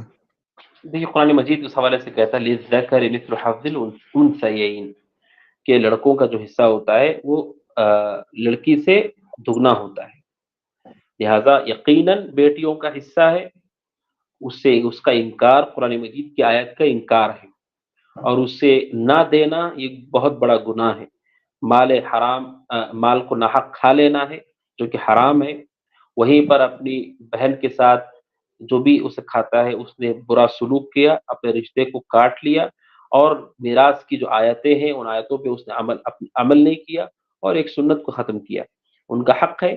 مثال کے طور پر اگر لڑکا ہے، اگر اس کے پاس وراثت کا مال ہوتا ہے والد کی طرف سے، لڑکے کو اگر 1 لاکھ روپے ملے گا تو لڑکی کو 50,000 روپے ملے گا، یعنی لڑکی کا دگنا لڑکے کو ملتا ہے. واللہ تعالی عالم. جزاک اللہ خیر شیخ. اگلا ہمارا بھائی اگلا ہمارے بہن عائشہ خان کی سوال ہے. بہن کا سوال ہے کہ سورہ کہف جمعہ کو کب پڑھنا چاہیے، یعنی جمعہ کو کب پڑھنا چاہیے سورہ کہف؟ جمعہ کا پورا دن ہے آپ کے پاس، سورج کے غروب ہونے تک پڑھ سکتے ہیں. سورج غروب ہونے تک وہ جمعہ ہی ہے، اور سورہ کہف کو جمعہ میں پڑھنا ہے. جمعہ آپ کے لیے لمبا اور طویل وقت ہے، لہٰذا آپ پڑھ سکتے ہیں. اور اگر کوئی آدمی نماز جمعہ سے پہلے پڑھ کر فارغ ہو جاتا ہے تاکہ وہ باقی نہ رہ جائے نیکی کرنے میں جلدی کرتے ہوئے، تو اچھی بات ہے، کوئی حرج کی بات نہیں ہے. لیکن جو اس کا آخری وقت ہے وہ سورج کا غروب ہونا ہے. لہٰذا اگر کوئی نماز عصر کے بعد بھی بیٹھ کر سورہ کہف پڑھ لیتا ہے تو اس نے جمعہ کو ہی سورہ کہف پڑھا، اس کو پوری فضیلت حاصل ہوگی. واللہ تعالی اعلم. جزاک اللہ خیر شیخ. اگلا بہن کا سوال ہے کہ دعائے قنوت وطر میں دعائے قنوت پڑھنا بھول جائے تو کیا کرنا چاہیے؟ نماز لوٹنا چاہیے یا سجدہ سہو کرنا ہے؟ کچھ کرنے کی ضرورت نہیں انشاءاللہ. واللہ تعالی اعلم. جی. دوسرا سوال یہ ہے کہ ایم ڈی آصف بھائی، میرے سوال ہے کہ مہر نکاح سے پہلے دینا ضروری ہے یا نکاح کے بعد دینا ہے؟ نکاح سے پہلے جو دیا جائے گا وہ مہر کیسے ہوگا؟ مہر نکاح کے لیے دیا جاتا ہے، صحیح ہے. لہٰذا نکاح نکاح کے بعد ہو گیا اسے آپ مہر ادا کر دیں. پہلی ذمہ داری آپ کی یہی ہے. بلکہ علماء نے کہا جو بیوی کے حقوق واجب ہوتے ہیں نا، پہلا حق یہی ہے کہ اس کا مہر دے دیا جائے، وہیں سے شروعات کرے. اللہ تعالیٰ عالم. جزاک اللہ خیر شیخ. اسی بھائی کا سوال ہے کہ ولیمہ کرنا سنت ہے یا فرض ہے؟ ولیمہ جس کے پاس اللہ سبحانہ وتعالیٰ نے استطاعت دی ہے وہ کسی صورت ولیمے کو نہ چھوڑے. جو استطاعت اللہ نے دی ہے ولیمے کا اہتمام ضرور کرنا چاہیے. اللہ کے نبی صلی اللہ علیہ وسلم حضرت عبد الرحمن بن عوف کو کہا اولم ولو بشاتن، آپ نے کہا ایک بکری ہی صحیح ولیمہ کرو. اور نبی صلی اللہ علیہ وسلم نے اپنی سارے نکاحوں کا ولیمہ کیا ہے، جو آپ کے پاس میسر رہا اسی کے ساتھ کیا. لہٰذا ولیمہ اس کو ترک نہیں کیا جانا چاہیے، اس کو باقی رکھے. آدمی جتنی استطاعت ہے اسی استطاعت سے ولیمہ کرے. اللہ تعالیٰ عالم. جزاک اللہ خیر شیخ. ابھی 2-3 سوالات باقی ہے. بھائی کا سوال ہے کہ جو ہمارے محلے میں مسجد میں دیوبندیوں کے مسجد ہے لیکن امام صاحب شرک نہیں کرتے، وہ دیوبندی ہے کہ دیوبندی پیچھے اہل حدیث نماز پڑھ سکتے؟ واللہ تعالی عالم. جی شیخ. ایک بہن کا سوال ہے کہ نماز پڑھنے کے بعد جانماز کو تھوڑے لوگ مطلب اس کو باندھ دیتے ہیں، تو ایسا باندھنا صحیح ہے؟ کوئی حرج نہیں. باندھنے سے کیا نقصان ہے؟ کیا چیز باندھنا باندھیں گے؟ مطلب اوپر تھوڑا باندھ کے چلے جاتے ہیں، لیکن اگر نہیں باندھے تو جنات آ کے نماز پڑھتے کرو، ایک مت ہے شیخ. اگر جنت نماز پڑھیں گے تو اچھی بات ہے، اگر نماز پڑھ رہے ہیں تو اچھی بات ہے. تو ایسی کوئی چیز نہیں ہے، لہٰذا اگر رکھتے ہیں کوئی حرج نہیں. اللہ تعالیٰ. پیچھے اگلا سوال ہے کہ مرحوم کے نام سے طواف کرنا جائز ہے؟ ایسے کوئی مطلب عمرہ کرنا، عمرہ کر عمرہ سکتے میں ہیں، لیکن صرف اور صرف کوئی الگ سے طواف ایسی کوئی چیز ثابت نہیں ہے. مرحوم کی طرف سے عمرہ کر سکتے ہیں، کوئی حرج نہیں ہے. واللہ تعالیٰ. جی شیخ. اگلا کامنٹس میں ایک بھائی کا سوال ہے کہ جو 4 رکعت کا نفل نماز ہے، یعنی جو سنت نماز ہے، تو 2 پڑھ کے پڑھ سکتے ہیں، 4 پڑھنا ہے؟ دیکھیے اس کو یاد رکھیے، صلاۃ اللیل والنہار مثنی مثنی، دن اور رات میں جو بھی آپ نماز پڑھتے ہیں وہ 2 سے زیادہ ہو تو 2 کر کے ہی پڑھنا چاہیے. 2 کریں اور اسے پڑھ سکتے ہیں انشاءاللہ. واللہ تعالیٰ عالم. جی شیخ. اور آخری سوال یہ ہے کہ تہجد نماز فجر کے وقت سے پہلے کب تک رہے گا؟ نماز کا وقت، تہجد نماز کا وقت صبح کے طلوع ہونے تک، فجر کے طلوع ہونے تک تہجد کا وقت ہوتا ہے. اللہ جی تعالیٰ شیخ. عالم. جو ہمارے نبی سفر معراج کے وقت انبیاء علیہ السلام کو جو نماز پڑھائی تھی، اس وقت انبیاء کرام روحانی طور پہ تھے یا جسمانی طور پہ؟ اس کے جاننے سے کیا حاصل ہوگا؟ بھائی سوال پوچھا. جی صحیح وہ ہے. چیزیں جن چیزوں کے بارے میں شریعت نے ہمیں نہیں بتایا ہے، غیبیات کے بارے میں یہ 2 باتیں یاد رکھنا چاہیے. غیب کی باتیں یعنی آسمان میں اللہ کے نبی گئے، پچھلے انبیاء کے واقعات بتایا گیا یا آنے والے زمانے کے بارے میں بتایا گیا. 2 قاعدے یاد رکھیے. پہلا قاعدہ یہ ہے جتنا بتایا گیا اتنا ہی ہمیں ماننا ہے. نمبر 2 جتنا بتایا گیا اتنا کافی ہے انشاءاللہ، اس سے زیادہ کی حاجت نہیں تھی، اس لیے نہیں بتایا گیا ہے. بعض لوگ پوچھتے آدمی مر جاتا ہے جب اسے اٹھاتے ہیں تو لوگ وہ کہتا ہے جلدی لے چلو، جیسے حدیث میں ہے بخاری وغیرہ میں، جلدی لے چلو جلدی لے چلو. تو کیا وہ اس کے علاوہ بھی کچھ بولتا ہے؟ کیا جب اس کی میت گھر میں ہوتی ہے تو کیا وہ ہمیں دیکھ رہا ہوتا ہے؟ ہمیں اس کے جاننے میں کیا فائدہ ہوگا؟ اور شریعت نے وہ بیان نہیں کیا. جتنا بیان کیا گیا ہے اس میں ہمارے لیے عبرت ہے. اللہ کے نبی نے کہا، وہ کہتا ہے نیک ہے تو کہتا ہے جلدی لے چلو جلدی لے چلو، تو ہمیں ترغیب ملتی ہے کہ ہم بھی نیکیاں کریں. تو کتاب و سنت میں ان باتوں کو بیان کیا گیا ہے جس سے آدمی کے ایمان اور عمل اور عقیدے میں بہتری ہوتی ہے. اس وجہ سے قرآن کہتا ہے، اللہ کے نبی سے پوچھا گیا چاند کے بارے میں، چاند کے بارے میں سوال تھا تو اللہ نے کیا جواب دیا؟ یسألونک عن الأہلہ، لوگ آپ سے چاند کے بارے میں پوچھتے ہیں، آپ کہہ دیجئے کہ یہ حج کے مہینوں کو معلوم کرنا ہے. تو سبحان اللہ، جو سوال تھا اس سوال کو عمل سے جوڑا گیا ہے. تو اس سے کیا حاصل ہوگا؟ اتنا جان لیجئے کہ اللہ کے نبی علیہ السلام نے امامت کرائی، سارے انبیاء اور رسول آپ کے پیچھے انہوں نے اقتدا میں نماز پڑھی ہے. واللہ تعالی عالم. جی شیخ، آخری سوال گوگل فارم میں، جو ڈیلی ویئر جو ہوتے ہیں اس کے لیے مطلب زکوٰۃ کیسا نکالا جائے؟ جو ڈیلی ویئر ہوتے ہیں، کیا چیز؟ جو استعمال جو شدہ ہے، کیا استعمال شدہ چیز؟ وہ انہوں نے وضاحت نہیں کیا ہے. ٹھیک ہے شیخ، چھوڑ دیجیے اس کو. اور جو کامنٹ میں ادھر ہمارے گیسٹ بھی سوال پوچھ رہے، 2 سوال. 1 سیکنڈ شیخ. کہ حالت جنابت میں کیا چیزیں منع ہے پلیز بتائے. غسل کرتے وقت بدن میں کپڑا ہونا ضروری ہے. 2 سوال ہے بھائی کے. حالت جنابت میں آدمی نماز نہیں پڑھ سکتا ہے، اس لیے کہ اس کے اوپر غسل فرض ہوتا ہے. وضو کیسے کرے گا وہ جبکہ اس کے اوپر غسل فرض ہے؟ تو حالت جنابت میں نماز پڑھنے سے آدمی کو اجتناب کرنا ہوتا ہے. اور اسی کے ساتھ ساتھ حالت جنابت میں تلاوت قرآن مجید کا مسئلہ ہوتا ہے. اور دوسری بات، جہاں تک بغیر لباس کے غسل کی بات ہے، تو اس سے پہلے سیشن میں بات آئی تھی کہ یہ جائز ہے، لیکن اللہ سبحانہ وتعالیٰ سے حیا کرتے ہوئے. اللہ سے بھی حیا کرنا چاہیے آدمی کو. اگر کوئی کپڑے کے سطر کو چھپا کر کے غسل کرے تو زیادہ اچھا ہے، لیکن اگر کوئی بغیر سطر چھپائے ہوئے بھی کر لیتا ہے تو یہ جائز ہوگا. واللہ تعالی عالم. جی سے جو پچھلے سوال میں پوچھا تھا وہ یہ تھا کہ استعمال شدہ زیورات پہ زکوٰۃ دینا فرض ہے؟ دیکھیے، استعمال شدہ ہو یا غیر استعمال شدہ ہو، اللہ سبحانہ وتعالیٰ کہتے ہیں والذین یکنزون الذهب والفضة ولا ينفقونها فی سبیل اللہ. جو سونے اور چاندی کو خزانہ بنا کر رکھتے ہیں اور اسے خرچ نہیں کرتے، زکوٰۃ نہیں دیتے، تو اس کے لیے وعید سنائی گئی ہے. تو قرآن نے اور حدیث نے کبھی یہ نہیں فرق کیا ہے کہ استعمال کا سونا ہے، استعمال کی چاندی ہے، یا بغیر استعمال کا سونا بغیر استعمال کی چاندی. سونا ہے، چاندی ہے، چاہے اسے پہنا جاتا ہو یا گھر میں رکھا جاتا ہو، سونا اور چاندی اگر ہے تو اس کی زکوٰۃ دینی ہوگی. واللہ تعالیٰ.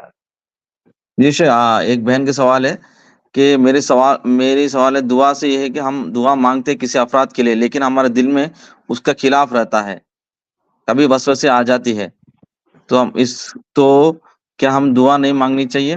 کبھی کبھار کسی شخص کے دعا مانگ رہے لیکن دل میں جو ہے اس کا خلاف ہے، مطلب اس طرح شیطان وسوسے آ رہے، تو کیا کرنا چاہیے؟ بلکہ بعض علماء کہتے ہیں جن سے ہماری دشمنی یا بغض ہوتا ہے ان کے لیے دعا کرنے سے بغض ختم ہوتا ہے.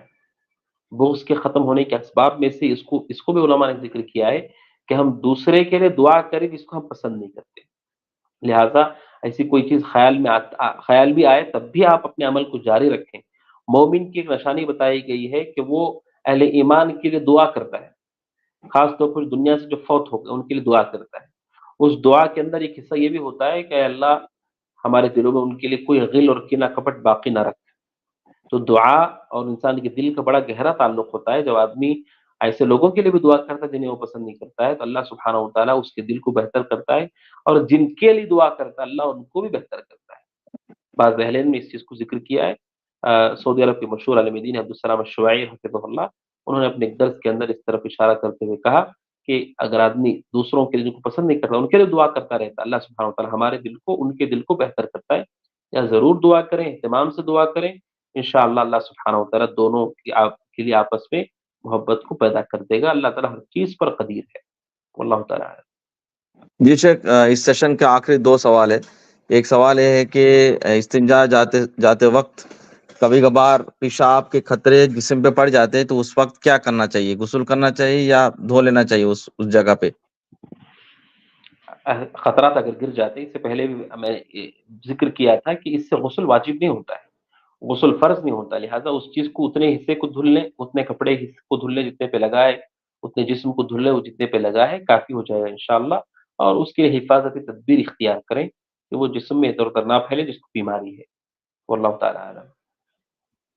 جی شیخ، آخری سوال یہ ہے کہ ایام 20 یعنی ہر مہینہ 13 14 15 روزہ رکھنے سے کیا پورا ہمیشہ روزہ رکھنے والے کا ثواب ہے، اور پیر اور جمعرات کا کیا ثواب ہے؟ کہ دوبارہ بولیے۔ ایام 20 کے جو روزے ہوتے ہیں نا شیخ، ہر مہینے کے 13 14 15 کی روزے، ہاں اس روزوں کے ثواب یہ تھے، ہمیشہ روزہ رکھنے والے کے ثواب ہے، ایک حدیث میں ہے، کیا وہ ہاں واقع ہمیشہ روزہ رکھنے والے کے حساب سے آئے گا؟ واللہ تعالیٰ عالم۔ اچھا، یہ جو پیر جمعرات کے جو روزہ رکھتے ہیں نا شیخ، اس کا ثواب کیا تھا پوچھ رہے؟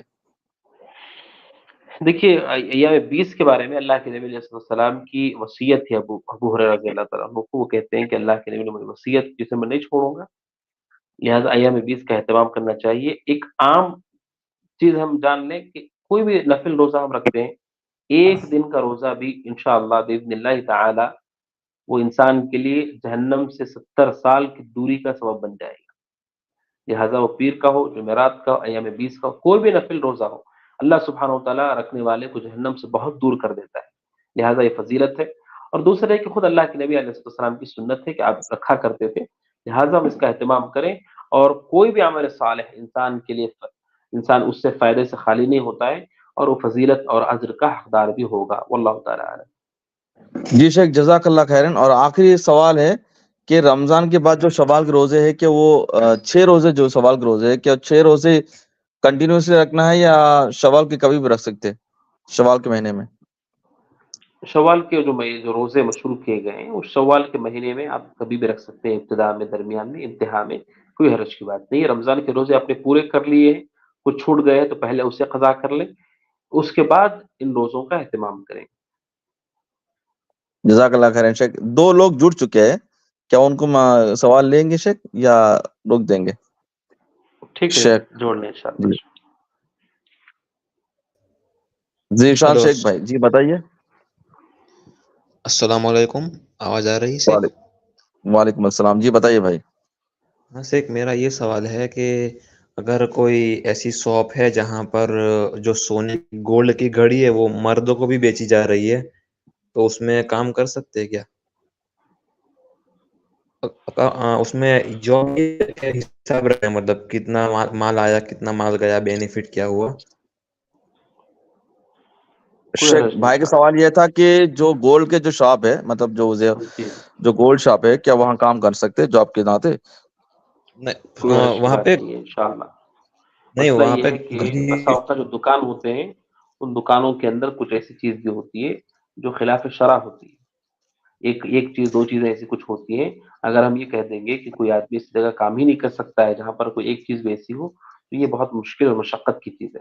ہاں، اتنا خیال ضرور کرے آدمی کہ اس میں وہ شریک نہ ہو، اس میں وہ تعاون نہ کرے، البتہ یہ کہ ہم مطلق طور پر یہ کہیں گے کہ وہاں کام کرنا ہی جائز نہیں ہے، ایسا نہیں ہے، واللہ تعالیٰ نہیں شیخ، وہ اس میں زیادہ تر وہ گھڑی ہی بیچتے ہیں، اور وہ زیادہ تر اس میں گولڈ کی رہتی ہے، تو وہ مردوں کو بھی بیچتے ہیں، مین وہ سب وہ گھڑی کے لیے ہی ہے۔ ایسا کوئی ہم کام یا نوکری تلاش کریں جس میں کوئی ایسی چیز نہ ہو، زیادہ اچھا ہے، زیادہ بہتر ہے، زیادہ راحت ہے اس میں کہ ہم ایسی کوئی جگہ تلاش کریں جہاں پر ایسی کوئی چیز خلاف شرع نہ ہو۔ اگر استطاعت میں تو ضرور ایسا کر لینا چاہیے، واللہ تعالیٰ۔ اور اگر کوئی اس میں کام کر رہا ہے تو کیا اس کی کمائی حرام کی ہوگی پھر؟ اس کی کمائی کو ہم مطلق طور پر حرام نہیں کہہ سکتے، مطلق طور پر حرام نہیں کہہ سکتے، واللہ تعالیٰ۔ جی بھائی، آپ کا سوال جواب مل گیا، جزاک اللہ۔ ہاں، جی شیخ، آپ کی آخری بات بول دیجیے گا، سوالات ہو گیا الحمدللہ اللہ کا فضل سے۔ الحمدللہ الذی بنعمتہ تتم الصالحات، ہمارا سوال جواب کا سیشن مکمل ہوا۔ ناظرین اکرام، اللہ سبحانہ وتعالی جو باتیں کتاب و سنت کے موافق ہیں، منہج سلف کے موافق ہیں، اللہ اس پہ عمل کی توفیق عطا فرمائے، اور جو چیزیں کتاب و سنت کے ساتھ سے ثابت نہ ہو میں اس سے برات اعلان کرتا ہوں، اس سے آپ اجتناب کریں، اللہ سبحانہ و تعالیٰ کا تقوی اختیار کریں، کتاب و سنت کی اتباع و پیروی کو اپنے اوپر لازم کریں، اور کسی کے تقلید آنکھ بند کر کے اتباع اس سے بچیں سوائے اللہ کے نبی علیہ الصلوۃ والسلام کے۔ اور تیسری بات یہ ہے کہ جن مسائل کا ہمیں علم نہیں ہے اس میں اللہ واللہ اعلم کہنا، میں نہیں جانتا یہ کہنا، اس سے کبھی نہیں شرمانا چاہیے۔ امام بخاری رحمۃ اللہ علیہ نے صحیح بخاری کے اندر یہ مسئلہ نقل کیا ہے اللہ کے نبی کے بارے میں کہ اللہ کے نبی سے کسی چیز کے بارے میں پوچھا جاتا جس کے بارے میں آپ تک علم نہیں اتارا گیا تو یا تو آپ خاموش ہو جاتے یا کہتے میں نہیں جانتا۔ اب سوچے نبی اور رسول ہوتے ہوئے آپ کا یہ اسوہ ہے، آپ کہتے تھے لا ادری مجھے نہیں معلوم، یا آپ خاموش ہو جاتے۔ یہ سبحان اللہ، اللہ کے نبی علیہ السلام کا طریقہ رہا۔ امام بخاری نے یہ بات نقل کرنے کے بعد عبداللہ بن مسعود کے ایک اثر کو نقل کیا ہے۔ عبداللہ بن مسعود کہتے ہیں اللہ کے نبی سے کسی نے روح کے بارے میں پوچھا، روح جو انسان کے جسم میں، آپ خاموش ہو گئے، آپ نے کچھ نہیں کہا۔ اور امام بخاری نے اس کے بعد حدیث بھی نقل کی جابر رضی اللہ تعالیٰ عنہ کی، جس میں جابر رضی اللہ عنہ بیمار تھے، انہوں نے اللہ کے نبی سے وراثت کے بارے میں، پراپرٹی کی تقسیم کے بارے میں پوچھا، اس پر بھی آپ خاموش ہو گئے یہاں تک کہ قرآن کی آیت آپ کے اوپر اتاری گئی۔ تو ناظرین، ہمارے لیے منہج ہے کہ وہ چیزیں جن کا ہمیں علم نہیں ہے ہمیں اس کے بارے میں گفتگو کرنے سے اجتناب کرنا چاہیے، اور جو بڑے مسائل ہیں وہ بڑے علماء کی طرف لوٹا دینا چاہیے۔ امت کی اجتماعی مسائل میں گفتگو سے پرہیز کرنا چاہیے، اور وہ مسائل جن مسائل میں ہم چاہتے ہیں کہ ہماری پیٹھ ہلکی ہو، ہم اس کے بارے میں اللہ سبحانہ تعالیٰ کے سامنے نہ پکڑے جائیں، اس سے ہم اپنے آپ کو دور کر لیں۔ مدینہ منورہ کے مشہور ایک عالم دین ہیں عبد المحسن العباد حفظہ اللہ، ان سے اسقاط جنین کے بارے میں، یعنی جو بچے پیٹ میں ہوتے ہیں وہ کوئی مسئلہ ہوتا ہے اس سے کیا گرا سکتے ہیں، پوچھا گیا۔ جب بھی پوچھا گیا انہوں نے جواب نہیں دیا۔ کیوں؟ کیونکہ یہ مسئلہ کسی جان سے تعلق رکھتا ہے۔ کل کے دن، کل قیامت کے دن اس بچے کی اگر 4 مہینہ سے زیادہ اس کی عمر تھی، اس کی روح پھونک دی گئی تھی، وہ بھی اٹھایا جائے گا۔ تو علماء اکرام بحیثیت علماء، بحیثیت طلبۃ العلم، بحیثیت دعات، ایسی چیزوں میں گفتگو کرنے سے ہم بچیں جو مسائل کے بڑے ہیں۔